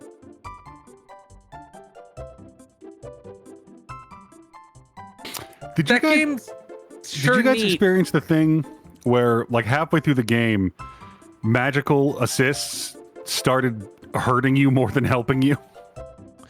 The bow assists also start. First of all, I basically did not use assists for most of the game because I'm like, why would I not have the frontliner be someone, either a flyer or a horse? Because the maps are big. Why would I not move them through it faster? But I did notice by the end, like I would hit that because I started using them a little bit at the end, and I would hit that button. And it's like, okay, so the damage I do goes down, and the damage I take goes up. Yeah, I was using them all throughout the game, and it's hit or miss all throughout. But sometimes it really works, and sometimes it just has that. I think I was able to figure out a rhythm to it eventually of like, oh, they have this kind of unit, so it's triggering these abilities if they take a hit at the beginning of the round. And you like, I get it, but I understand like the confusion there. Did you do all the arena? Yes, I did. Cool. Nice. I still need to go back and do the very, very last mission, though. I haven't done that one yet. The one that unlocks in the post game. Because I was like, I saw the ending, I beat it. It doesn't matter what's in that last one. Yeah, there's some cool stuff. I don't know if I beat it. I think I might have paused it in the middle of that and been like, I'm done for now. God, no, I timed it out to where I beat the game. And I was just sitting there holding this clean chicken bone and cracking it open and sucking the marrow out. I'm like, give me the next one. Let's go. Let's fucking go. I hope they make not a sequel necessarily, but a game with the same mechanics, because I do think there's a lot of this game is sequel could be really great. A sequel could like advance the mechanics enough to be really great. I don't think it's quite there yet, especially God, the menus. Hey, Vanillaware, I love you, but you gotta let me filter my items by more than one filter at a time. Yes, yes. I eventually figure out the way they want the items be set up, but that isn't the way I should have to do it. It's like, oh, this kind of item is going to be right here. I know because I've seen it. And that's the only way I know. There's no real logic here. I also kind of feel like the game, like each area kind of has its own gimmicks to the fight, which is neat, fine. But then there's never really a point where it's like, okay, these guys use every gimmick against you. I felt like there was never that point where it's like, these guys have siege engines and stealth units and flying units and they use towers. Yeah, it feels like I guess the very, very last mission is a little bit that. There definitely could have been a like, this is it. This is the region that it will ramp things up insanely. Which it'd be cool just to see a DLC of that. Yeah, just like a few sicko mode maps would be nice. Right. I also again would really have liked it if there had been whenever you had, at least at the end of each big section, have a bespoke map that's like the interior of the castle or the interior of the city. Because Fire Emblem has those sometimes, and they're neat. Yeah, delightful game. Happy I polished it off. I married Rosalinda. I feel like that was the correct choice. That is the the dark elf girl, yes. Okay, the princess? Yeah, the princess one. Okay. As I understand it, stats-wise, that was the right choice. Huh. Oh, I didn't even consider that. Other than Unicorn Overlord, did you know that the PSVR 2 sales blew up 2,350% this week. Wow, You quick. don't say. Cut to the That would happen. montage of me and Aggro not shutting up about how good it is, and then also coupling that with it is expensive. We understand. Yeah, Chris, what was the one weird trick they used? They cut its price by $200. Oh wow! Idiots hate this one weird trick. That's almost so I like they bu- could sort of break into a market. So I bought one. Yeah. I bought a PSVR 2. I've only played 2 games because the controllers come dead. Yep. Oh no. And also, it's a little bit hard to wrangle two USB-Cs that you aren't using. Mm-hmm. And also, that are kind of picky about what charging cables they want.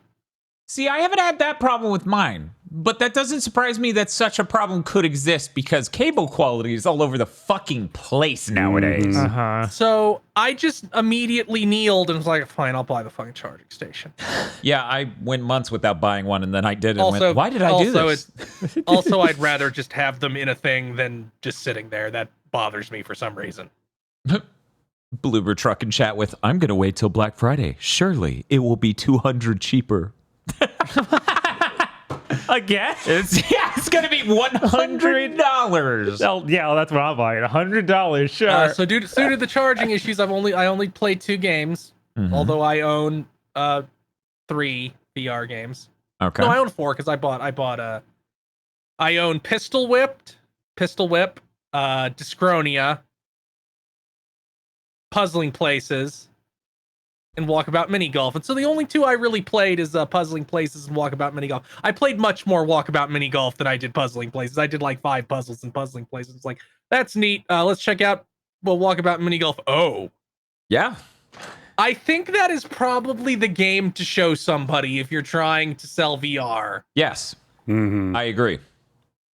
I almost like flying around in that game more than just playing it. Because for people who don't Pretty know, great. they build an entire course. Themes go all over the Yeah. place. But to travel it, instead of like doing the point and teleport, you can lift your golf club upward and fly like Mary fucking Poppins.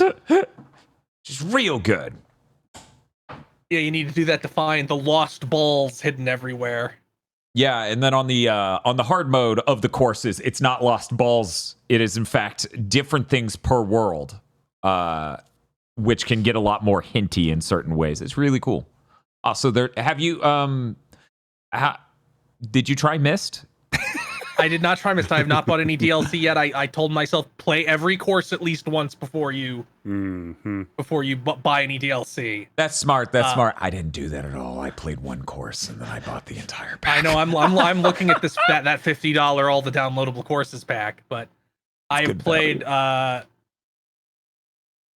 first course.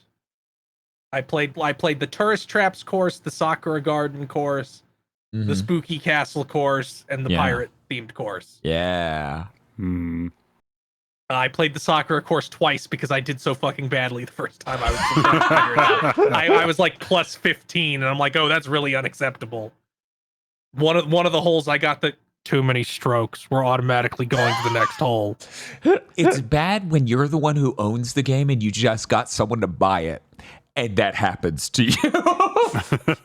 That's a terrible vibe. Ugh. That game fucking whips ass, doesn't it? It does. VR, I had never really experienced VR before. It is cool. Mm-hmm. It is very cool. It's very effective also. Like flying, the first time I flew around, I'm like, oh, my body is... Having feelings, emotions, guttural reactions, some might say. You know, I'm putting together this puzzle and puzzling places, and I'm like, I feel like I should just be able to lift it up to my face and bite it. Yeah. Yeah. All the puzzling places, I wish I didn't have to twist my damn wrist so much.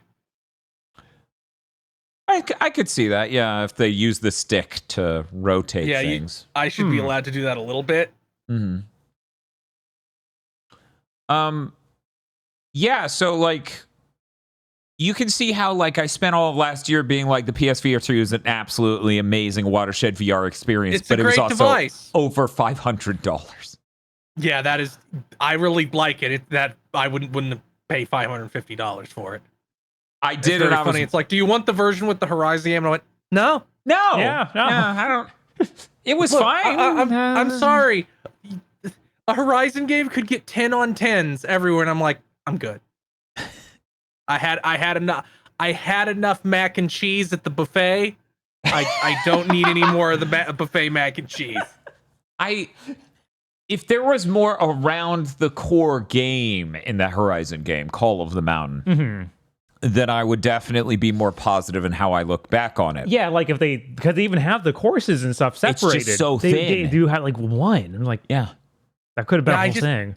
Yeah, looking at the footage of it, I'm like, yeah, this seems neat, but I'm much more interested in like the environments of Walkabout mini golf. Mm-hmm. Yeah, no, it's really strong, compelling stuff It's- that you can't. And you're starting to get it. You've used VR. You've had the good experience with Walkabout Mini Golf. You can now understand. Every time you see a trailer for a VR game, it will look like shit. I mean, it's just like it really is VR. Like it's not like it's not fake. Like it feels real using it. First of all, the headset is very comfortable. It has nice build quality.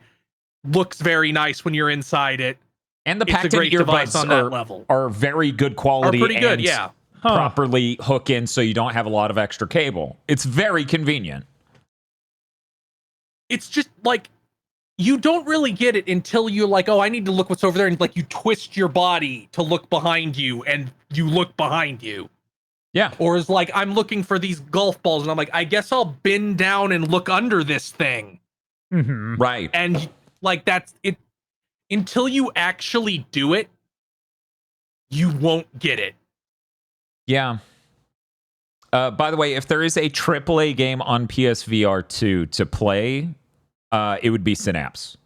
I don't think any of the other ones have lived up to the notion of like, oh, this is a AAA experience in VR, except for Synapse. Synapse isn't the longest game, though, so maybe get it on sale. That's the game where you have David Hayter in your mind, or you're invading the mind of David Hayter, and you have telekinetic powers. The only thing I'm still interested in right now, before I go through all, because I want to play RE4 VR, RE4 Remake VR before I spend too much more money on VR games. I want a sword game. Yeah, that makes sense. I also wish Creed was on sale, because I would pick up Creed. Aggro, did you play Until You Fall? I did not. Until You Fall is a very good sword game. You get lots of different types of swords. I ultimately went with dual wielding katars and just like stabbing wildly and doing uppercuts. Vox also played this game a shitload too. It's a great workout. It's really cool. You have spells in it. It's like a roguelike action I've game. also had somebody recommend me Altair Breaker. I was interested in that, but then last year's Game of the Year was too insane, so I didn't check it out.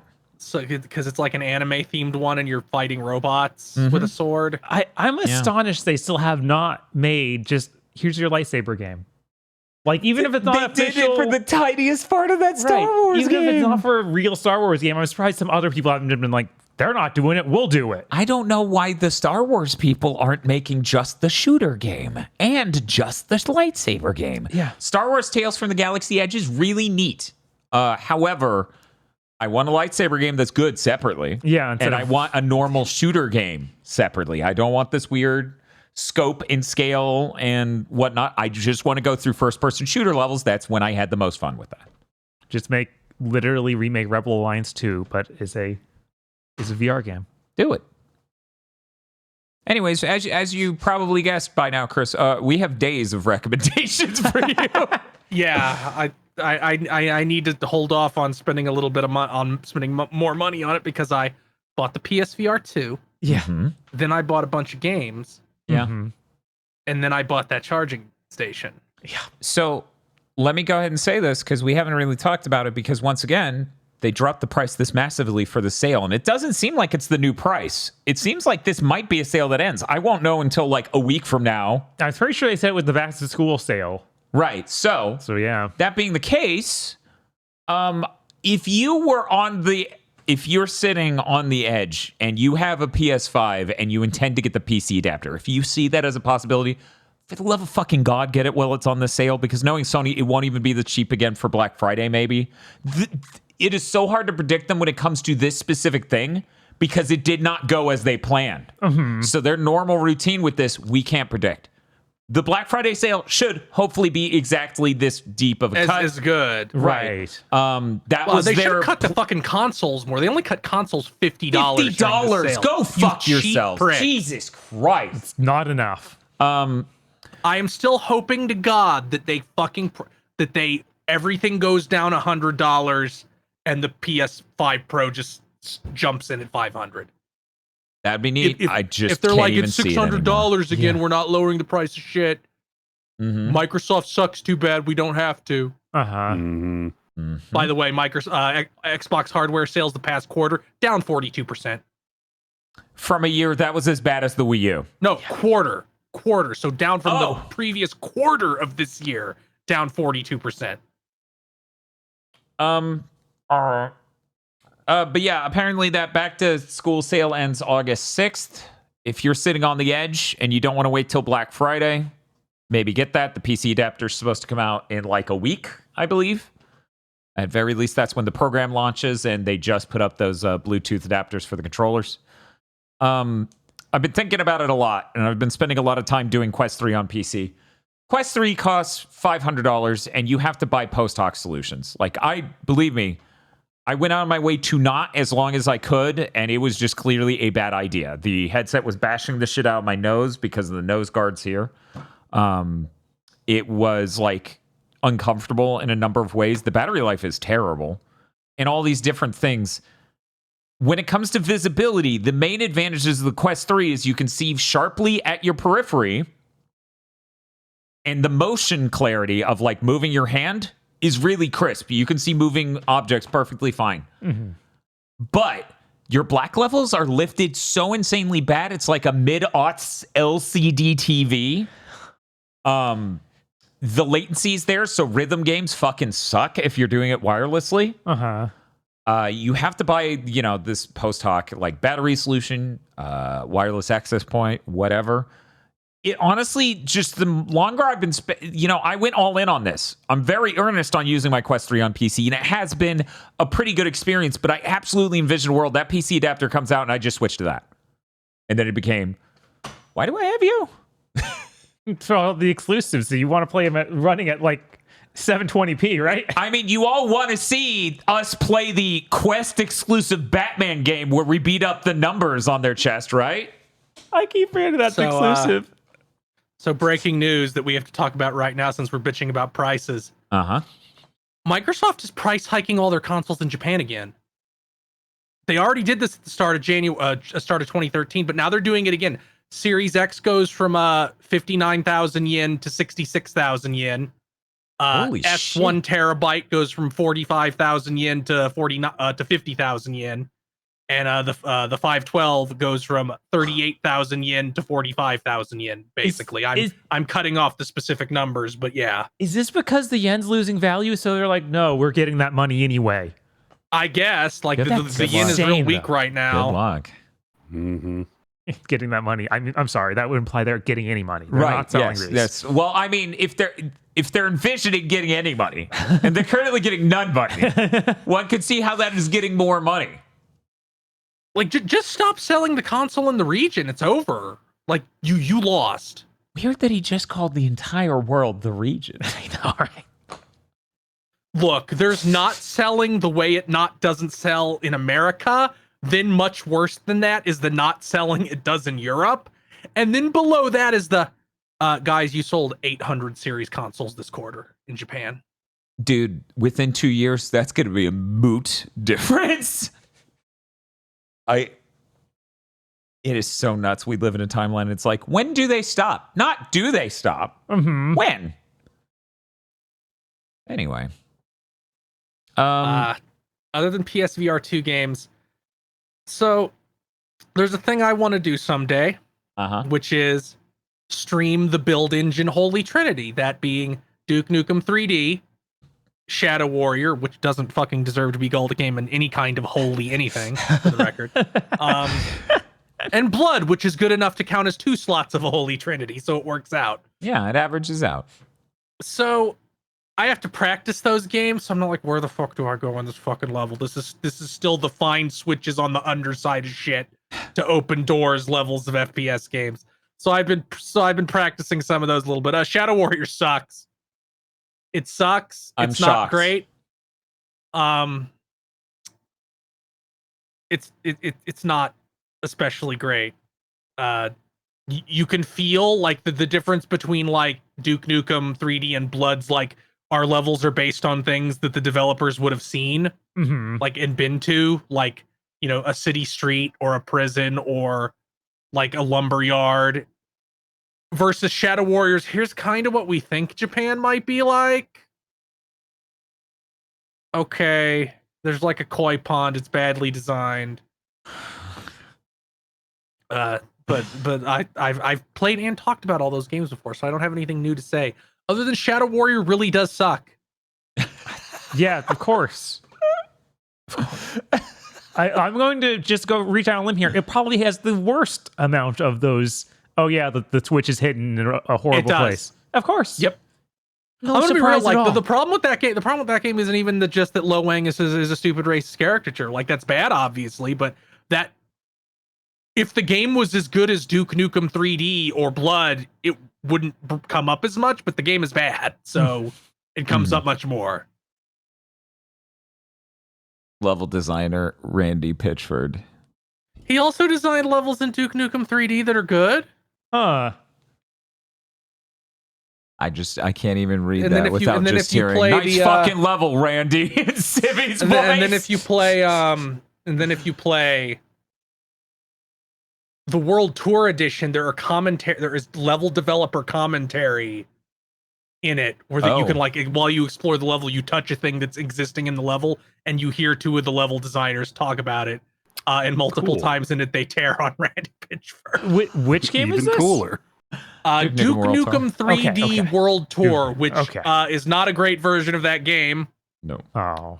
You should, if you want to play Duke Nukem 3D, you should probably just use Raze, RAZE, the build engine source port. That's also the best way to play Shadow Warrior. And if you fucking want to play Redneck Rampage for some reason, that also.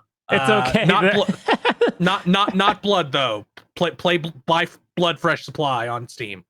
Night Dive did it. It's actually the best version of that game. I was gonna say Night Dive's gonna take care of the Redneck Rampage game I soon hope too. they do. There's sure a lot they can fix. Oh my god. There's sure a lot they can fix. They can make it so there isn't one kind of fucking key and you don't know what door the key you just picked up is for because no doors are marked and the keys are also not marked. Also, the shotgun is bad. I do not miss that era of FPS game design at all. Yeah, that's part of the reason I like Blood so much is that finding keys is whatever. That's fine. Mhm. The real problem is when it's like progress by finding this switch. Yeah. Yeah, I still remember going through the Dark Forces 1-2 games and being like, yo, it's a good thing they put no clip in this. Otherwise, why I'd never finish these.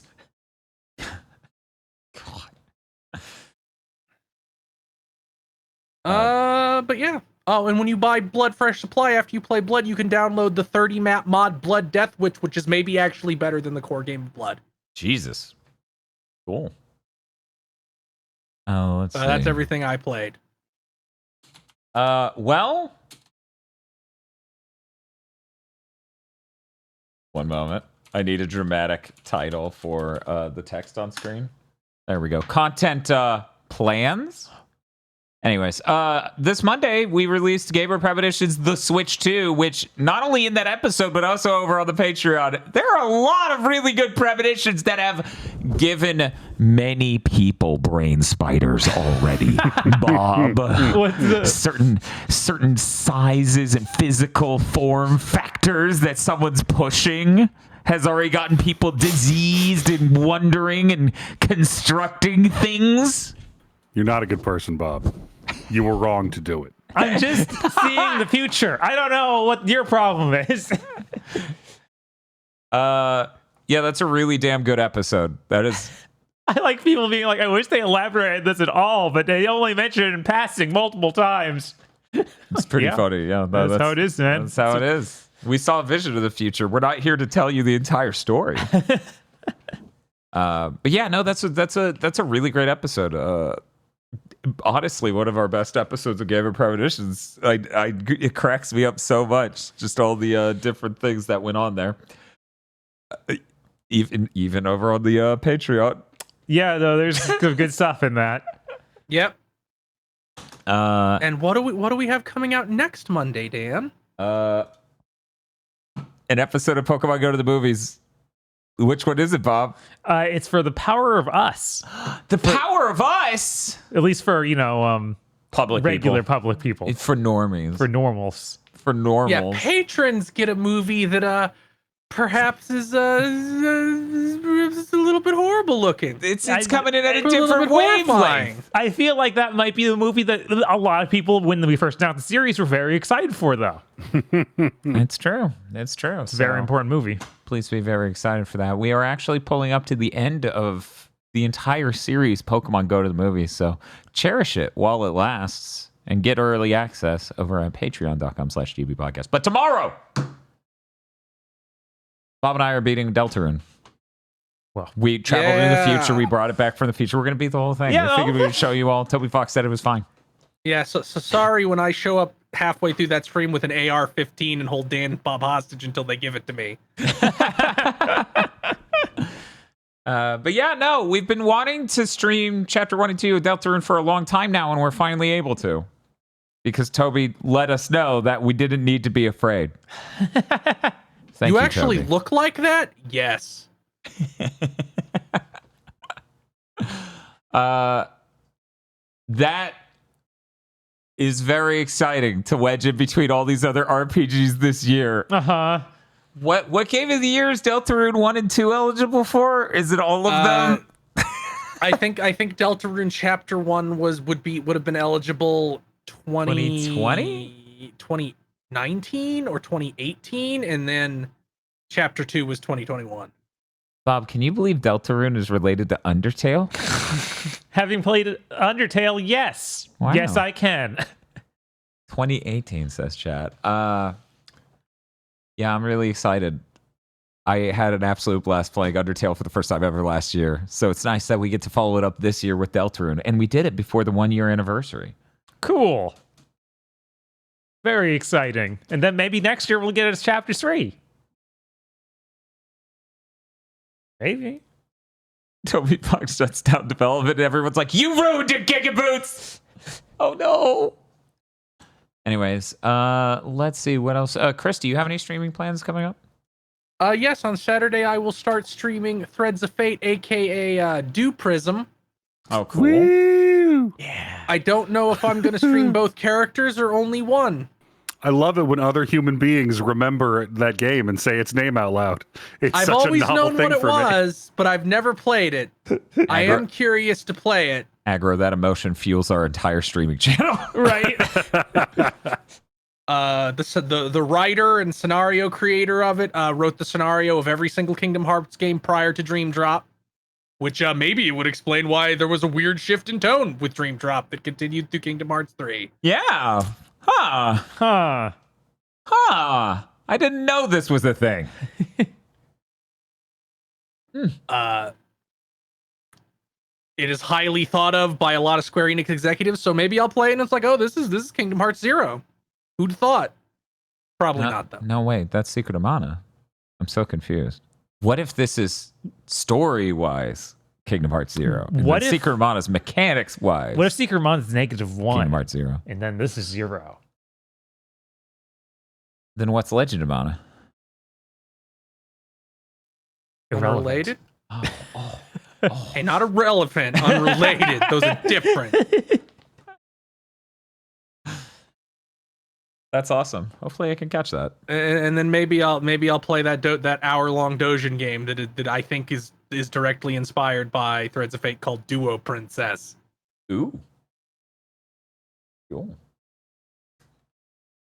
I guess that means we gotta get to news. Wait, what's that? Bob, what's that over there? Real quick. Oh shit!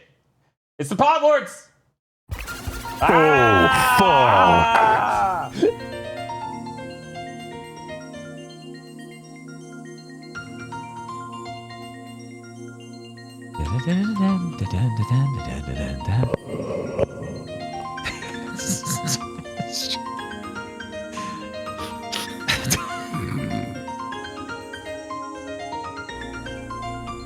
Yes, that's right.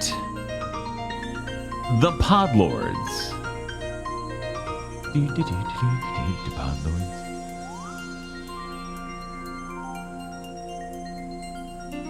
Pod Lords, but tiny now for some reason. Why do you do this now? Why we're live? What the? Do tiny ass Pod Lords. Do tiny ass Pod Lords. Pod Lords such as BN12, Red Blaze 27, Suzu Shiro, Rado. I'm losing it over here. Rado. Happy 10th birthday to the bird in my profile picture, Alfie! Aw. Nice. Shucks. WTF Spider-Man. Mr. I like spam. DFW3K. Muckbun. Shiny Mew. You can navigate Shibuya playing Twewy. I mean, I could. Okay. That's Impressive. You're not wrong. I'm worried Jinkaria somewhere in there. What about Raynias? Reinatus? Yes. Konnichiwa, Minasan. Exuboksu no juice des. No picture? No, Okay. no. All right. Rest in peace, Saint Columba Livia Aran. Oh. Cooper Tank. Aiden! Stop trying to give me plans without telling me how they'll work! No. Come on. Come on. Ah, Yeah, no, it's not okay. Man, that game would have been way better. It would have. Actually, yeah. somebody print out a really high quality glossy of Jinkaria and have Troy Baker sign it. Just see if he has any fucking idea why. It's like, oh, I guess I must have did this at some point. I guess I should do. That's an emotion. Indigo Sykes. She's going to KFC. You want anything? Is this a dog whistle? What's going on? There's no image here. I don't know. Is that the Invisible Girl from My Hero Academia? Which will be over in 3 days. I thought it was over already. Nope. Okay. Well, I mean in Japan, I think no, because the chapters don't come out till Sunday. Okay. Shinji 16 and Nothing Concerning would like you, remind you that you matter, you are valid, and you deserve to be happy. I won't investigate this any further.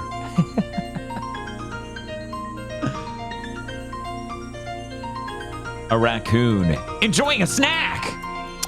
Is that like one of those caramel apple pops? It looks it, doesn't it? Those are really good. What an adorable raccoon.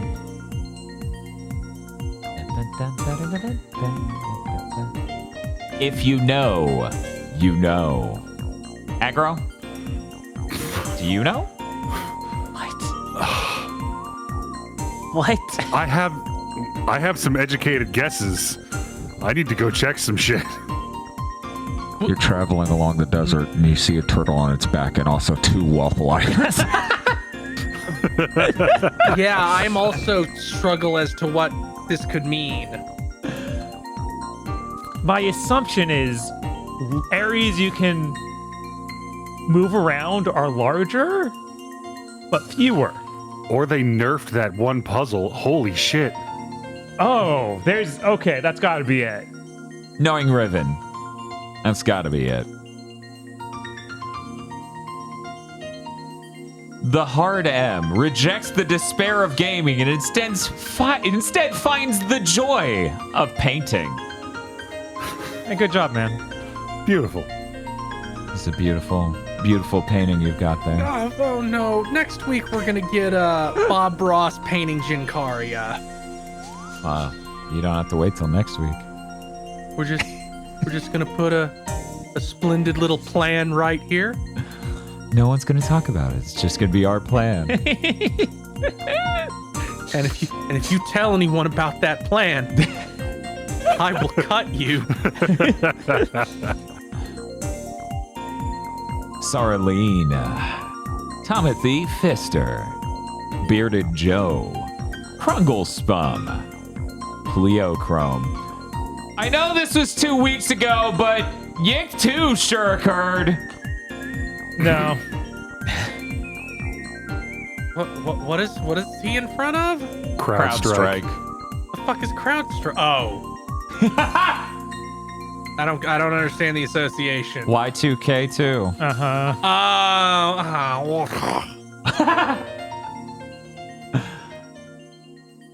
Hi, everyone. Bountony Plantano here, Soul Society's busiest music nerd. I'm going to give Asterisk by Orange Range a light 6. What are we doing here? What has our lives become? I'm just going to assume this is a music YouTuber of some sort. Yes. Yes, Okay. he is the largest music YouTuber. I'm now petrified that we're gonna have to deal with fucking God. That fucking Koga Kuchiki fucking Doug Walker at some point. That's terrifying. I don't like that at all. Not even Muramasa. Koga Kukachi. The villain who's there for 2 episodes. The Fantastic Four are outside my house.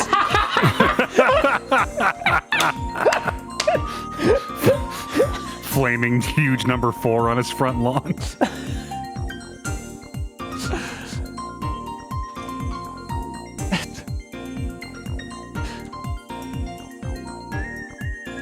Are you serious?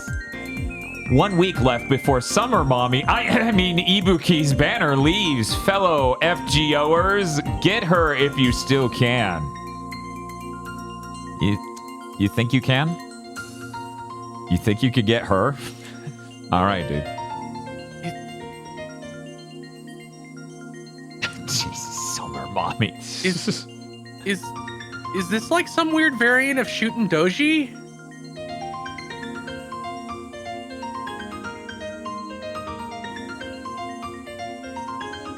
Get fucked, Jonathan Blowhard. Yeah, not to, let's just get rid of it from news right now. Brain Anniversary fucking bombed. Sure did. And now it's safe for us to play it, Bob. Oh no. Gotta have the commentary on. You know that game has like 40 additional levels, right? Does it? No way. Fuck Yep. you. What? Yep. I add more levels to my completely garbage video game everyone hates. I love that Jonathan Blow's so loud about it not selling well. And it's like, dude, your shit was overrated. You're really bad at solving puzzles like sorting methods on a store and figuring out why your thing didn't sell. Anyway, let's yeah, he added 35 new levels. Why the fuck would he do that? Because he's a brilliant genius. We're moving on. Boudica. All right. Bitchin'. It's like when they try and turn any of the characters who are too sexy into an android. It just ends up funny. Yes. You are now imagining Jean Caria as portrayed by Paul St. Peter. Is he who voiced that guy in Epo? I've never watched the dub of that show. Pretty sure, yeah. God, he sucks.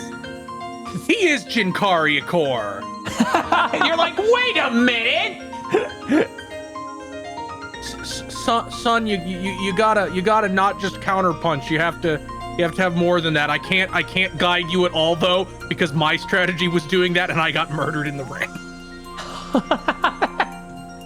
What was his plan? Oh no, this dude is left-handed. I have no answer. Damn, this dude's got left hands. The right VR headset on the wrong platform can make all the difference in the world. So wake up, Kris. Wake up and smell the ashes. Yeah, I'm gonna wait a little while to buy that adapter because money. Mm-hmm. They really want us to play Half-Life Alyx this year on PSVR 2. They're like, it's in the right place. They're gonna do it. Which, to be fair, yeah, I'm way more likely to fucking play that game on the PSVR 2 than I am on the Quest 3. I already own it. Uh-huh. I'm just like, this latency's kind of bad and the image quality could be better.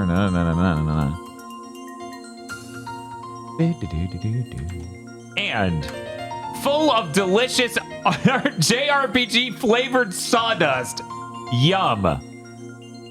Thank you very much to our podlords. Like Podlords. Thank you, Podlord. Thank you, Podlords. And if you'd like to become a Podlord, you can go to our Patreon Whoa. at patreon.com/gbpodcast. For as little as $5 a month, you get access to many benefits, such as early access to Pokemon Go to the Movies and Chugging Bleach, our 2 monthly anime review podcasts. You better hop on Pokemon if you want that benefit, because guess what? There's not that benefit. That final benefit, the early benefit will only apply for like 1 more month. Well, Or will it? one more episode. You also get extended content such as for gamer premonitions, which you can get for our Switch 2 episode right now. You also fund a once-a-month show, either a public show where we watch a bad thing and patrons get a commentary track for that bad thing, or a private show where we watch a good thing and discuss that good thing. You also get an entire movie called Isolation 119, a riveting feature-length film about a man going to Thailand to solve the mystery of how to get a tax break on his trip to Thailand. That's patreon.com/gbpodcast. And if you don't have any money, it always helps immensely to tell your friends, spread the word, post about us on r/gaming until you get banned, rate us on Thursdays until that feature gets removed, like, leave a comment, and subscribe on YouTube, and rate us on your podcast app of choice. Patreon.com/gbpodcast. We got some news. This week, I want to pull it off the Band-Aid. It's just been coming in the whole time where we're fucking streaming. Let's get into the Destiny news, which means we need our... We need our guest. We need our Friends. guest. Let me see real quick. Where are you at? Is this you? Okay, here's our guest. Wait, What? Something seems different about him. What the fuck? What the fuck is God damn it. Yeah, you know what? The way Bungie has been managed the past few years, it really does deserve that fucking music thing. Play it again, Dan.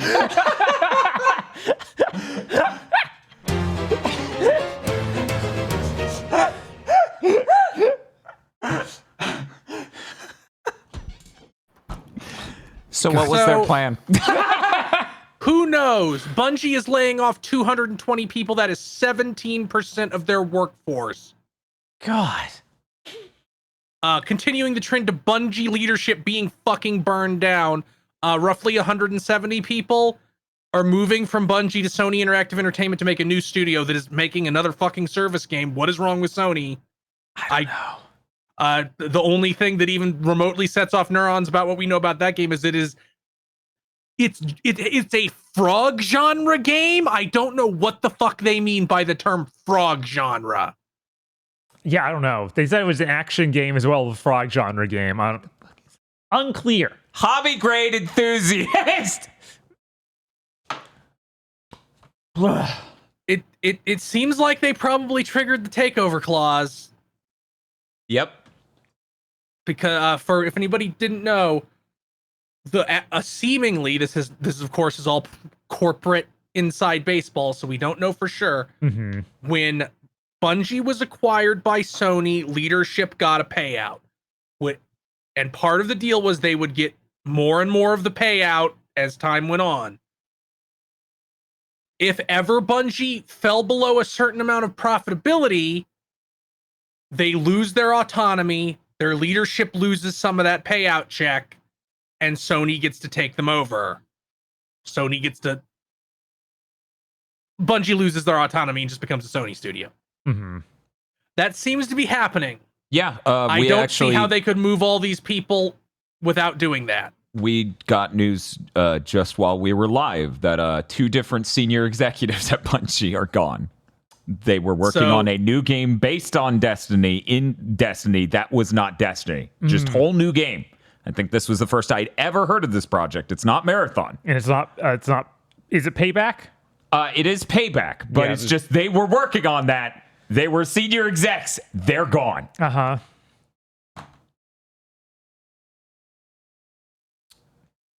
Everybody wants Pete Parsons dead. Like, Bungie employees are posting, like, you know that picture people post of the guy whipping out the gun on Elon Musk as he comes out of a building? Whenever anything breaks on Twitter, people, like, Bungie employees are posting that with Pete Parsons. Yeah, it's He's pretty transparent out here. He protected his Twitter account so no one can read it anymore. It's now a locked Twitter account or whatever. It's now privated. Everyone seems to just want his blood, literally. Yeah, like even devs haven't been this bloodthirsty. Like they weren't even this bloodthirsty for Microsoft earlier this year. Mm-hmm.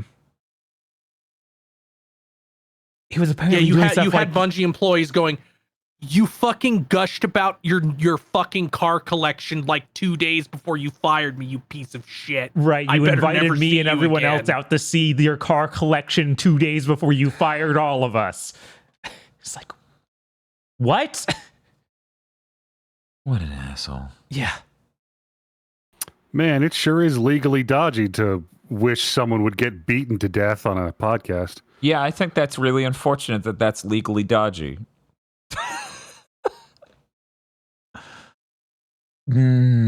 According to Jeff Grubb, Destiny 2 is shifting to smaller content packs instead of big expansions, and Destiny 3 has been shelved indefinitely. Yeah, that's Payback. That's the thing they were talking about. I don't even think Marathon's going to come out. Hooray! An entire studio full of talented people just lit on fire so some executives can make some bonuses. Uh-huh. There should be laws. Honestly, like Sony doesn't get off either. Like they obviously have no idea what to be doing with Bungie. Like the fact they saved all those people, like keep making your weird online thing. We're still convinced we're going to be service game kings. God, I need Concord to just dive into the core of the earth. I need them to be humiliated for that. It's looking like that's happening. But yeah, they were making Payback, and now that's just fucking scrapped. Fucking Marathon is scrapped. Whether or not allegedly coming out next year, who knows? Oh, next year. That's what apparently internal leaks were saying. Yeah, it's supposed to be 2025. All right. I mean, it's entirely possible we could get a version of it. Yeah. Entirely possible something called Marathon comes out. I still think it's insane. They finally went to do something that was in the Destiny universe that wasn't Destiny number or Destiny expansion. Uh-huh. And that's the thing that gets canceled. The thing that's a normal ass video game. Yep. I guess. Well, I don't know what a frog game is. It could be anything. Yeah. It could be Frog Fractions 4 for all I fucking know. Yeah, I don't know. Maybe. And that won't even be us. Or that won't even be a Bungie anymore. That's just the spin-off studio. Right. Yeah, I have no idea. Yeah. Really upsetting. Mm-hmm. I hate this. It's so yeah, all for nothing. It is. Like it was just so they could yank a slot machine. Mm-hmm. Like not even realistically expect to make additional money, just to pull the fucking lever.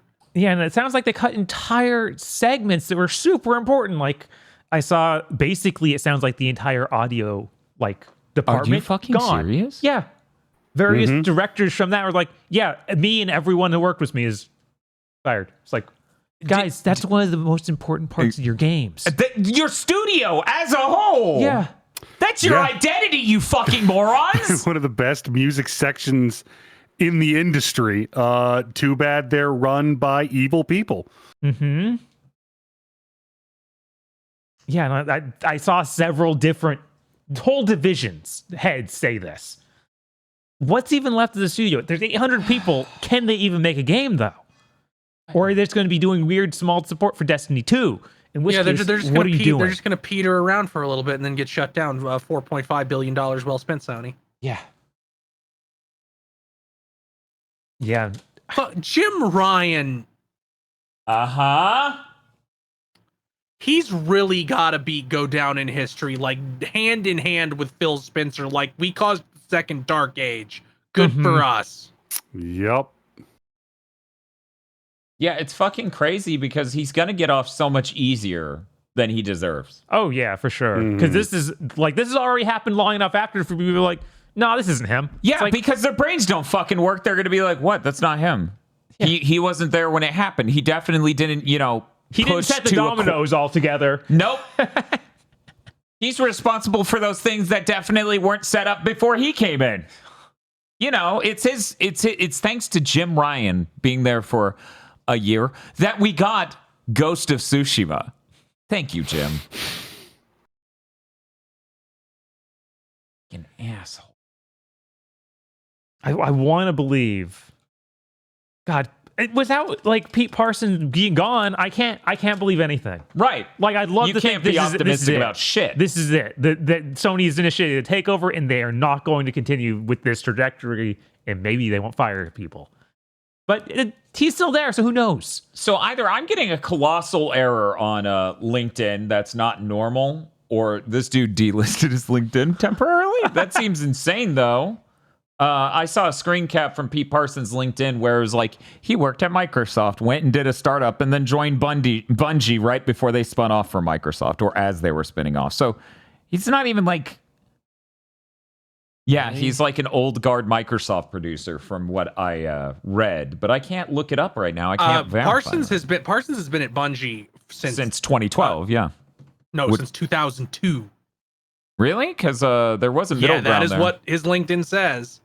October 2002 to January 2016, he was executive producer, studio manager, CEO, etc. I have no idea why I can't pull up this man's LinkedIn, though. Yeah, Bungie experienced 21 years, 11 months. So he's been there fucking forever. How is he doing that on top of doing these others? Whatever. Anyway, cool. Yeah, he just... Money, enough money can make anybody do anything. Yeah. I'm going to try using Firefox. One moment, chat. I'm going to see if this is hashtag Google Chrome problem. There are a lot of those. I was using Chrome and able to do it. Yeah, all it's doing is prompting me to sign up. I'm signed up to LinkedIn, so I guess it's probably maybe well, it's yeah. See, I've been able to look at LinkedIn pages before without having an account. Mm-hmm. Now it's just literally just showing me a login. Yeah, that's fucking crazy. I can't. Yeah, it does say since October 2002, but it's fucking insane. It's really hard to rationalize someone being willing to light an entire studio on fire if they've been there the whole time. They Enough need another money. classic car. They need more. That's enough money. If it's like, look, there's an amount of money that can make anybody betray any principles they have. I don't know how much money that is for him, but who knows?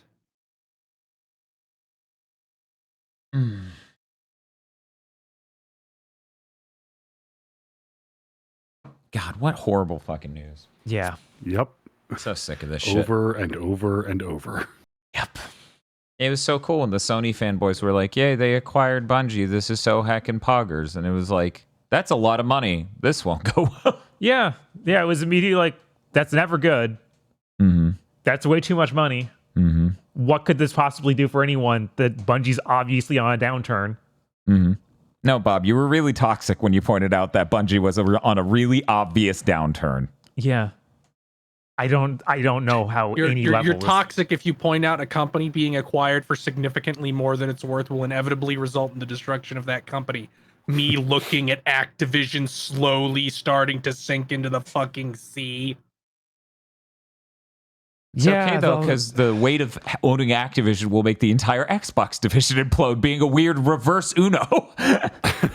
the numbers for them came out too. Of like that was fucking hilarious because they have to list it. Yeah, they're like, we got 44% profit buff, and it's like 48 was given to you by Activision. It's like, wait a minute. Yeah, they would have lost money if it was not for the Activision acquisition. Like, it's just gonna keep going. Like, they're gonna be Call of Duty and Blizzard in 3 years. Like, there won't be any form of Xbox anything.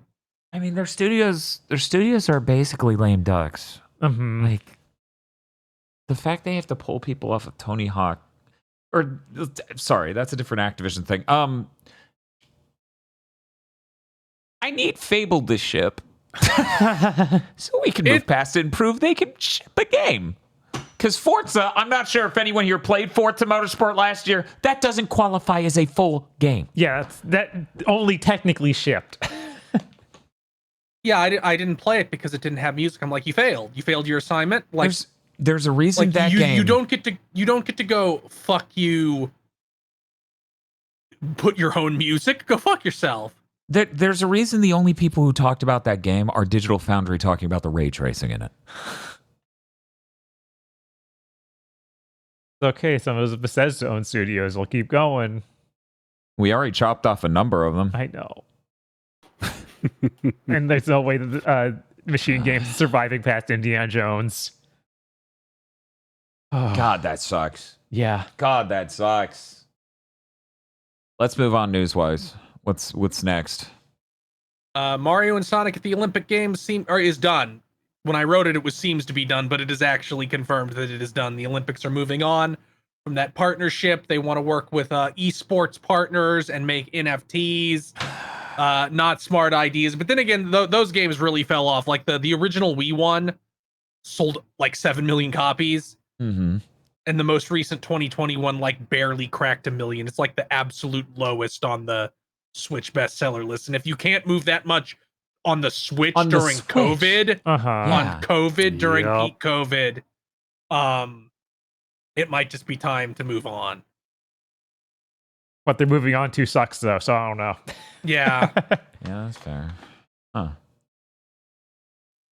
Hey, remember when Arrow the Acrobat was announced for modern platforms and I condescendingly and dismissively said, what are they going to do next? Zero the Kamikaze Squirrel? I remember this, yes. Why did you do this? They're doing Zero the Kamikaze Squirrel. You were still right to say it. It's going to come out some point this year for all platforms. Also this year for all platforms, Arrow the Acrobat 2. That's separate? What are you thinking? Yep. Oh yeah. They're thinking our name is limited run games and we want some fucking money. Actually, is it limited run games? I assume all Weird were releasing one SNES game as a thing is limited run because of their fucking graphite engine. Mm-hmm. Carbon engine, yeah. Man. This is a rumor, but this is a rumor Tom Warren said, so it's almost certainly true.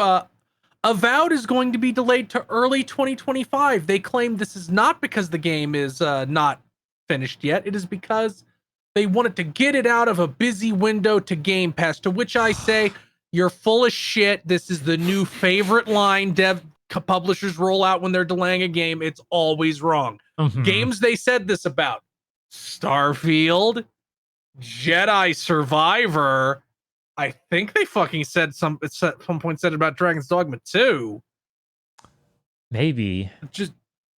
It's just like, no, God, like, you do not delay a game 6 months to get it a better window. Not in the modern market. Don't lie. Mm-hmm. Yeah, and I posit that we're delaying it so it can be launched alongside the PS5 version.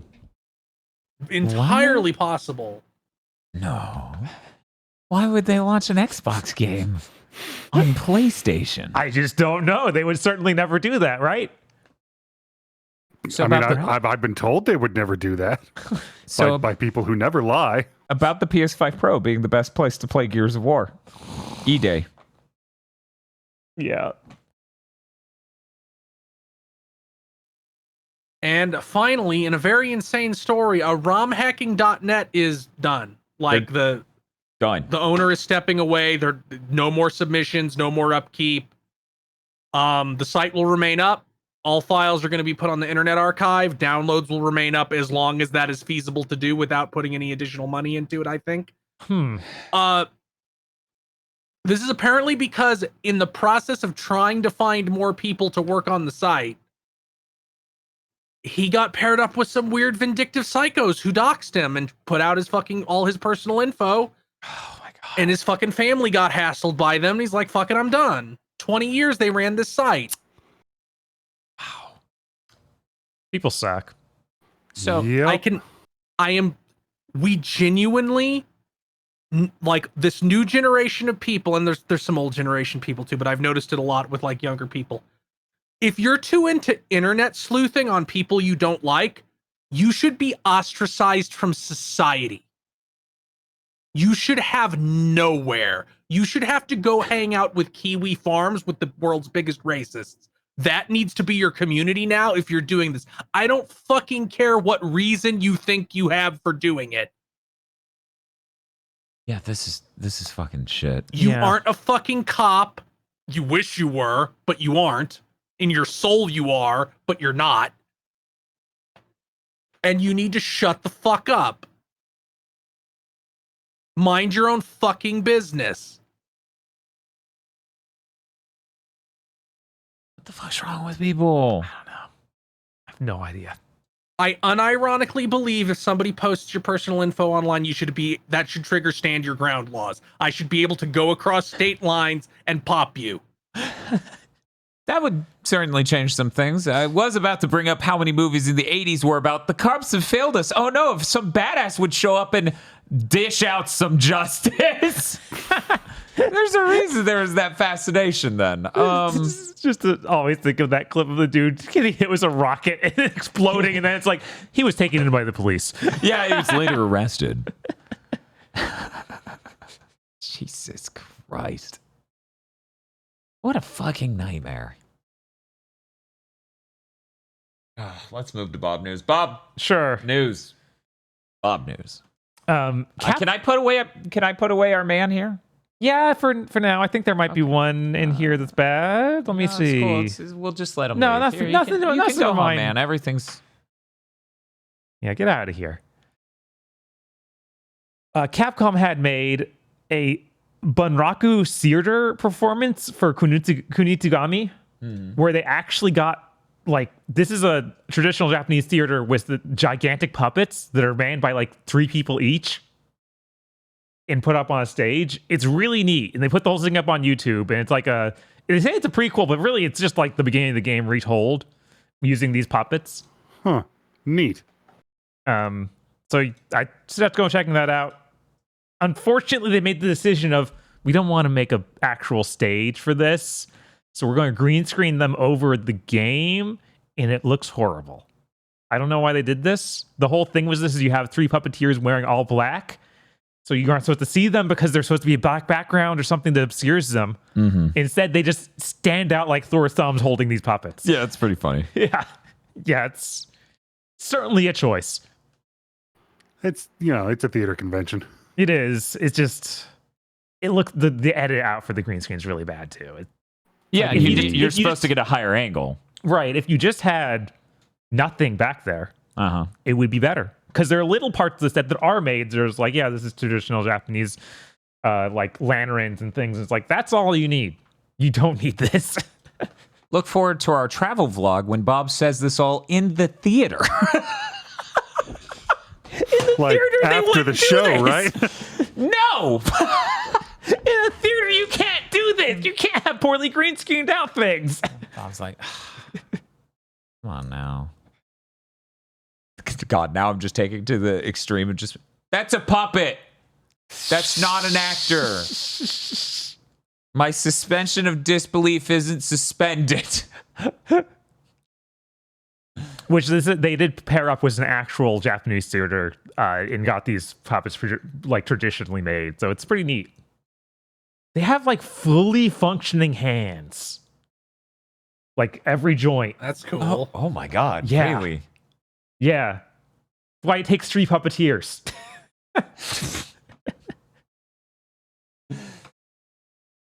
They announced a Two Heart remake. A Two Heart. Yeah, Two Heart. For people who don't know, is a visual novel from like the PS1 era. You might have heard of it online or seen pictures of the green-haired maid girl called Multi-kill. That one. God damn it. It had an anime back in the day. I think that was fan subbed or something. I don't think we got an official release, but maybe. And yeah, it was somewhat popular. So I guess that for like a 30th anniversary, they're doing a remake of it. That's cool. It's going to have a brand new voiceover and the option to switch to the original voiceovers. You want the original voice actors. So that's neat. One of those things is like, you'd never do this, right? Just like when they remade Tsukihime. Yeah. I hope this comes to the States. I have no idea. There she is. You're hopeless, Hiroyuki.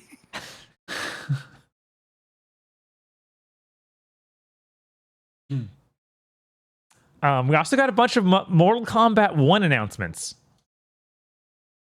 They announced the new story mode, the expansion thing called Chaos Reigns. Yeah, September 24th. This is the thing teased at the end of the Mortal Kombat 1. Cool. So this is where Titan Havoc shows up.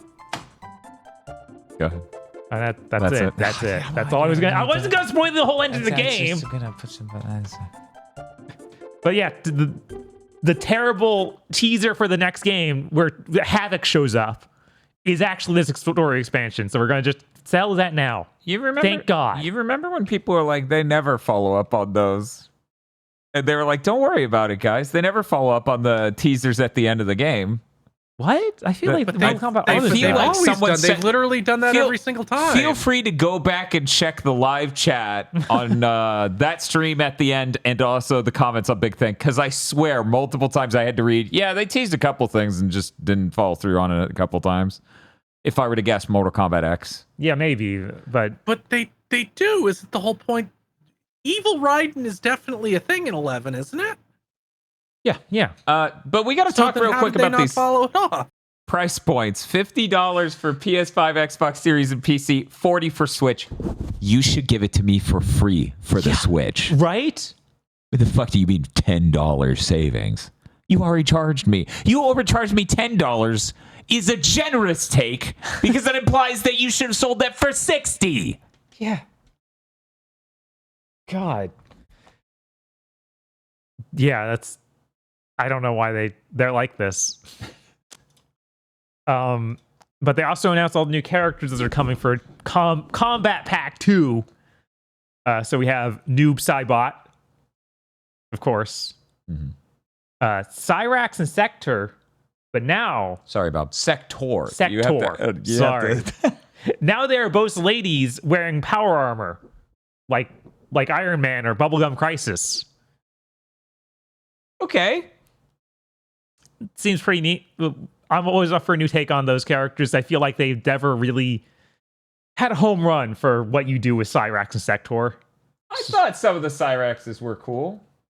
Wasn't he a cool badass black ninja in like 9 or 11? Yeah, 9. Yeah, that was cool. But then he just got cyberfied. Right, and it feels like they for all that stuff with the reboot, it felt just the way they got rid of all those characters and cyberfying them sucked. Yeah. So who knows? Yeah, could be cool. I liked him when he wasn't cyberfied. Right. Let's keep moving on though. We got yeah. Okay. Go. Ghostface from Scream. That's just a dude, right? I don't know how to explain it, but this feels like the moment MK jumps the shark. You think? Like it's like who the fuck gives a fuck about Ghostface? It's just a bizarre pick. It feels like they are completely out of horror movie villains to get. That's what this feels like. Yeah. I think the other two picks are actually pretty cool. We get the T-1000 from Terminator 2, actually voiced and likeness of Robert Patrick, who the original actor. Nice. Yeah, that's exciting. I think that could have some really fun beginning of battle stuff with them. Oh yeah, no, that's the one DLC character in this entire lineup I saw and went, holy shit, yes. All the rest Yeah. were, He would also just make a great Mortal Kombat fighter. Yeah, It's true. yeah, absolutely. He is. Once again, Chris is right. Just make Smash for dads. Yeah, Literally. Yeah. They've had so Like- many of these now. Like they've had so many, like it's half of the DLC at this point. Just do that game. Honestly, it feels like after this, there's nowhere. You've done as much as you can do with MK's story for a little while. You need to step 100%. away. Mm-hmm. Yeah. I feel like these characters are a lot cooler than the last set, because the last set was like, It was God. Omni-Man, Homelander. Yeah. Homelander was the only one I remember. that I guy don't played by remember who John else. Cena. Oh, you mean John Cena? Peacemaker. Yeah, Peacemaker. Yeah, that was a real like things the dads like things Ed Boon is real into right this second. Right. Right. It was all super modern and did not have the same coolness that Conan the Barbarian does. Right. Conan's neat. I wish they got the actual voice by Arnold Schwarzenegger. He did have his likeness. They don't have his thank voice. God they got his likeness. It's worthless He's got without shit. that. Yeah, it's worthless with him, but he's got shit to do. Yeah, Also, he's really fucking old. Like he I is. always like I get wanting your voice actors to come back, but I think sometimes you need to accept they sound way different now because they're 40 years older. I wish that we had that's- some good impersonators for Schwarzenegger, because every time they get one for these games, they are really bad. I think I have that's- trouble I have trouble believing you can't find one that's decent. Right? I don't know what you're talking about, Chris. I sound the same as I do in early GigaBoots videos. I need to play the Telltale Back to the Future games again and see how that Marty holds up. Hmm. That was Because it's an that, impersonator. honestly, that's like my gold star on people impersonating famous celebrities. Like he fucking nailed that. It's crazy good. And then as part of the update for the story, there's animalities are being added back in. Oh, that's cool. And not the That's free great. update, so That's that's- something. Everybody. Thank you. Yeah, they showed a bunch of them. They seemed insanely graphic, as you would expect. One of them, someone like turns into a puffer fish, jumps into their mouth, and then explodes them from the inside. Yeah, yeah, it's a lot. It is a lot. It is a lot. That's a lot to deal with. Even just hearing it described is a lot to deal with. I can't even imagine seeing it. Right? Like we're brushing up against the line between creative glory kill and fetish. No, aggro. Last season they did gooalities, where the fighter becomes goo and then gets fed into the I enemy need you to fighter. look into the camera and tell me you're lying. I need you to tell me you're lying to me. Look at the camera, you son of a bitch. I'm lying. It's a,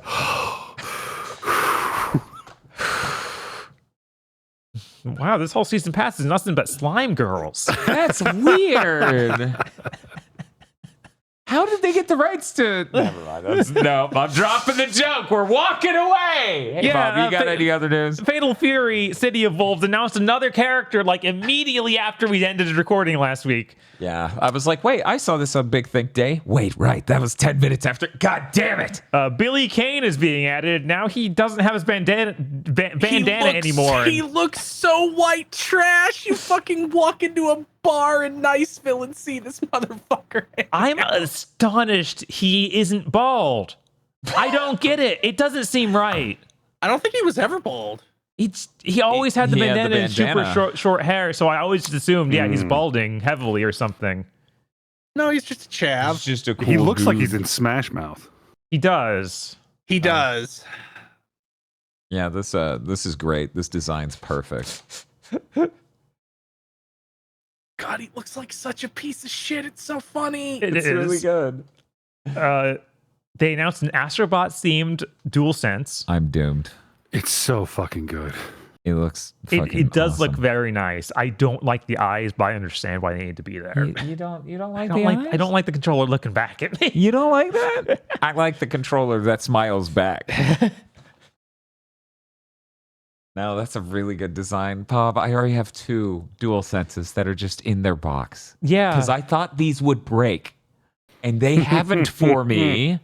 And now it's a problem because I already have 4 controllers. Why would I buy a 5th? I actually need to switch to another one because my current one, the actual newest one, the blue one, when I push the analog stick forward, it makes a creak. And it also does that as I go side to side while forward. Yeah. And that sucks. It like And I can feel the like slight tension. I wonder how hard it is to fix. Yeah, I have to wonder if that's something you can fix. Because like when you replace the battery, the way they design it nowadays, you really don't need to get to that end of the controller at all anymore. Because I upgraded our battery. That's why you see these amazing streams for us where one controller goes the entire time. What a fucking trick. I gotta tell you, fucking how easy that was to replace and how cheap it was to get a battery that lasts like 12 fucking hours has really like changed my opinion on the DualSense. Because before I was like, for the love of God, just use AA's. And now I'm like, I can live with this. God damn it, man. Yeah. God damn it, this DualSense is so good. What a fucking... Maybe I'll get the Concord DualSense. Yeah, you get the Concord one. I'll get this one. And then we can just look at each other's. While touching our own. We can just look at each other's while touching our own. Moving on. Is there anything to move on to? Yeah, I got 2 more stories. Oh my God! A game called Fellowship was announced today for PC. It's made by a new developer called Chief Rebel that's apparently veterans from World of Warcraft, Diablo, Helldivers, Battlefield, The Division, and Just Cause and more. Yeah, I think we covered their studio when they founded it. Yeah, so now the actually game is announced. It's literally just MMO endgame dungeons, the game. So you like load up MMO style, MOBA style, choose your hero and go do a endgame style dungeon. Where you just That's interesting. So it's a co-op MMO that plays like a MOBA? No, it plays like an MMO. It plays like an MMO dungeon. Like you go through the different, like, fight the bosses, do the weird mechanics. What's her job again? Tables. This what was the name of that one? There we go. Chat's got it. Rabbit and Steel is also a game that's like our mechanics are like an MMO, but it's a 2D two-dimensional side profile. Yeah, shmup. Oh right, I'd heard about that and hadn't tried it. It was co-op based. This seems to just be you go into an MMO dungeon. Yeah, literally, That's so third person weird. plays exactly like an MMO. Like That's really cool. yeah, it's a neat idea to just cut out all the fat for people who just love the end game. Man. I don't know. The reason people like the end, like this is gonna live or die on how character progression works. Oh, for sure. And they said that it is there. And I'm okay. curious how that pans out. Some of these animations are just from World of Warcraft. Yeah.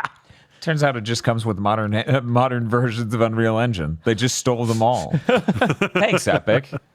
We didn't even cover the fact the fucking Cybertruck is in Fortnite and Rocket League. God, disgusting. And that people are trying to opt out of the fucking goals that you can accidentally do to unlock it in Fortnite. Like, no, I don't want the Cybertruck. I only want it if it explodes if I touch it. Like, it needs to be like a gremlin. Like, it just, you hit the bumper on something lightly, the whole thing explodes, ignites. I also saw people tearing apart Rocket League were pointing out the hitbox for the Cybertruck is larger than the Cybertruck and is meta-wise the worst style. They gave it like the least competitive body style, and the hitbox is larger than it. So someone at the fucking dev is just like, make it the worst shit we can. The name of that game we just talked about was Fellowship. I look forward to, I guess, Amazon suing. Right? And they say that they don't want to have, it's not going to have a price model like a MMO. You're not going to be playing monthly or anything. It's going to be like a one-time fee sort of Whoa. thing. Thank you. Right. Yeah, I am curious if Yeah, there is enough. This is strange enough that I really have no idea how it will do. Like the question is are even the people who are sickos about high-end MMO content in like WoW or Final Fantasy 14, are they totally detached from having their own character that looks the way they want them to? Are they totally detached from, okay, I got all this powerful gear, now I can go flex on things in the game world? Right. Yeah, Like, does it hit without those elements? Like, that's really important, and the progression system is really important. So basically, if they don't progression, it's dead out the gate. mhm. And then even if they do hit progression, it's a question of whether it can stand up with those. Yeah, I don't know. I have no idea if there even is. Say that it does work for those people, like for the people who are dungeon freaks. What if there aren't enough of those people? That depends on the scope of the game. Right?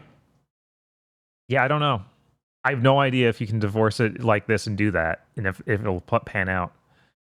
But it's interesting. I'm glad someone's trying it, I guess. And the last thing I got, that Shin-chan game that was announced, I think, a year ago or so, is actually coming to the States. It's Shin-chan Shiro in the Coal Town. It's coming out October 24th for PC and Switch. This is like a weird life simulation countryside living game where you play as Shin-chan just sort of hanging out and doing stuff in the countryside. IGN says it's a point-and-click game, but I don't know if that's accurate. I could not find anything to back that up. It seems like it's sort of structured like one. Mm-hmm. Weirdly, this game's going to be $40 on the Switch and $30 on PC. Yeah, I don't know why. I hope the PC version's good. I hope. I think this is, again, limited run games, I believe. Or at least they're doing a physical launch of it. I'm sorry, I was reading updated information about the ROM hacking situation. Did you cover the fact that it's one of those Natsu-Yasumi or Natsu-Yasumi games? No. I had heard that it's made by some of the same people as that, but it's missing a lot of things that make it as charming as those. Okay. And has a bunch more like fetch quests and filler missions and stuff. So I don't know if you want to hype it up. Is one of those? Well, if I'm remembering correctly, they already made a Shin-chan style one of those. Mm-hmm. Because I saw the Twitter post that was like, funniest thing in a video game is Shin-chan will not walk outside of the game's barrier because they put up a sign that reminded him of the dentist and he's too scared to walk in front of it. That's really good. Really good game design. Yeah, I wonder how this will go. Yeah, I'm curious. I'm really curious. Could be cool. The latest, the ROM hacking thing is currently ongoing in heavy development. But the doxing thing, according to the Discord staff that is operating the Discord for ROM hacking, they're saying that they don't like those allegations because I think it's mildly aimed at them. And that there was a tension growing between the Discord staff and the site staff. So this apparently will be one of those big things where we cover breaking news and it develops very much more as the fucking show ends. Of course. We've got people in the community coming up with giant threads. We've got the Discord staff talking about it. It's going. So, oh boy. Anyway, nothing we can do about that. That's how time works. We have to seal our past selves in this video and ship this over to the YouTube so that way you can consume it. Enjoy our past selves. Except for me, don't go watch old videos to see how I sound. And I sounded exactly like this. Hey, Bob. What's up? You excited for Deltarune? Of course. I hear there's really good music in that game. It'd be really weird if there wasn't. Right? Be like, will anything be as good as Spider Dance? I don't know. Unclear. Spider Dance is really good. Yeah. I'm sorry, I'm getting blown up in chat by Spiff being like, you sound different. Bob sounds the same, but you sound completely different. Leave me alone. Let me end the podcast. Let's just say it's a snowball microphone. Yeah, it's a snowball microphone. It's so close to the table, and there's like reflections. Oh my God. Okay, I'm ending the podcast from over here. This is all Spiff's fault. Next Monday's Pokemon, and we're going. Bye. Bye.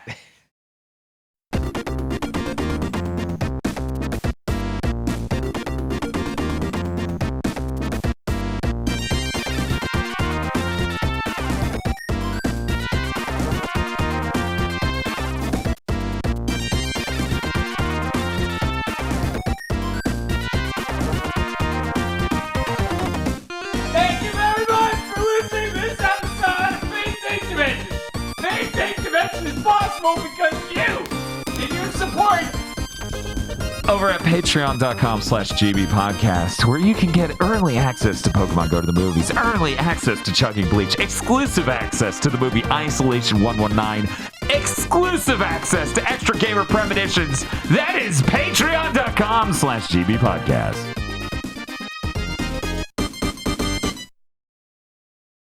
Also, our special guest looking like Jin Karya's Advent Common's fault, so blame Common Advent for that one.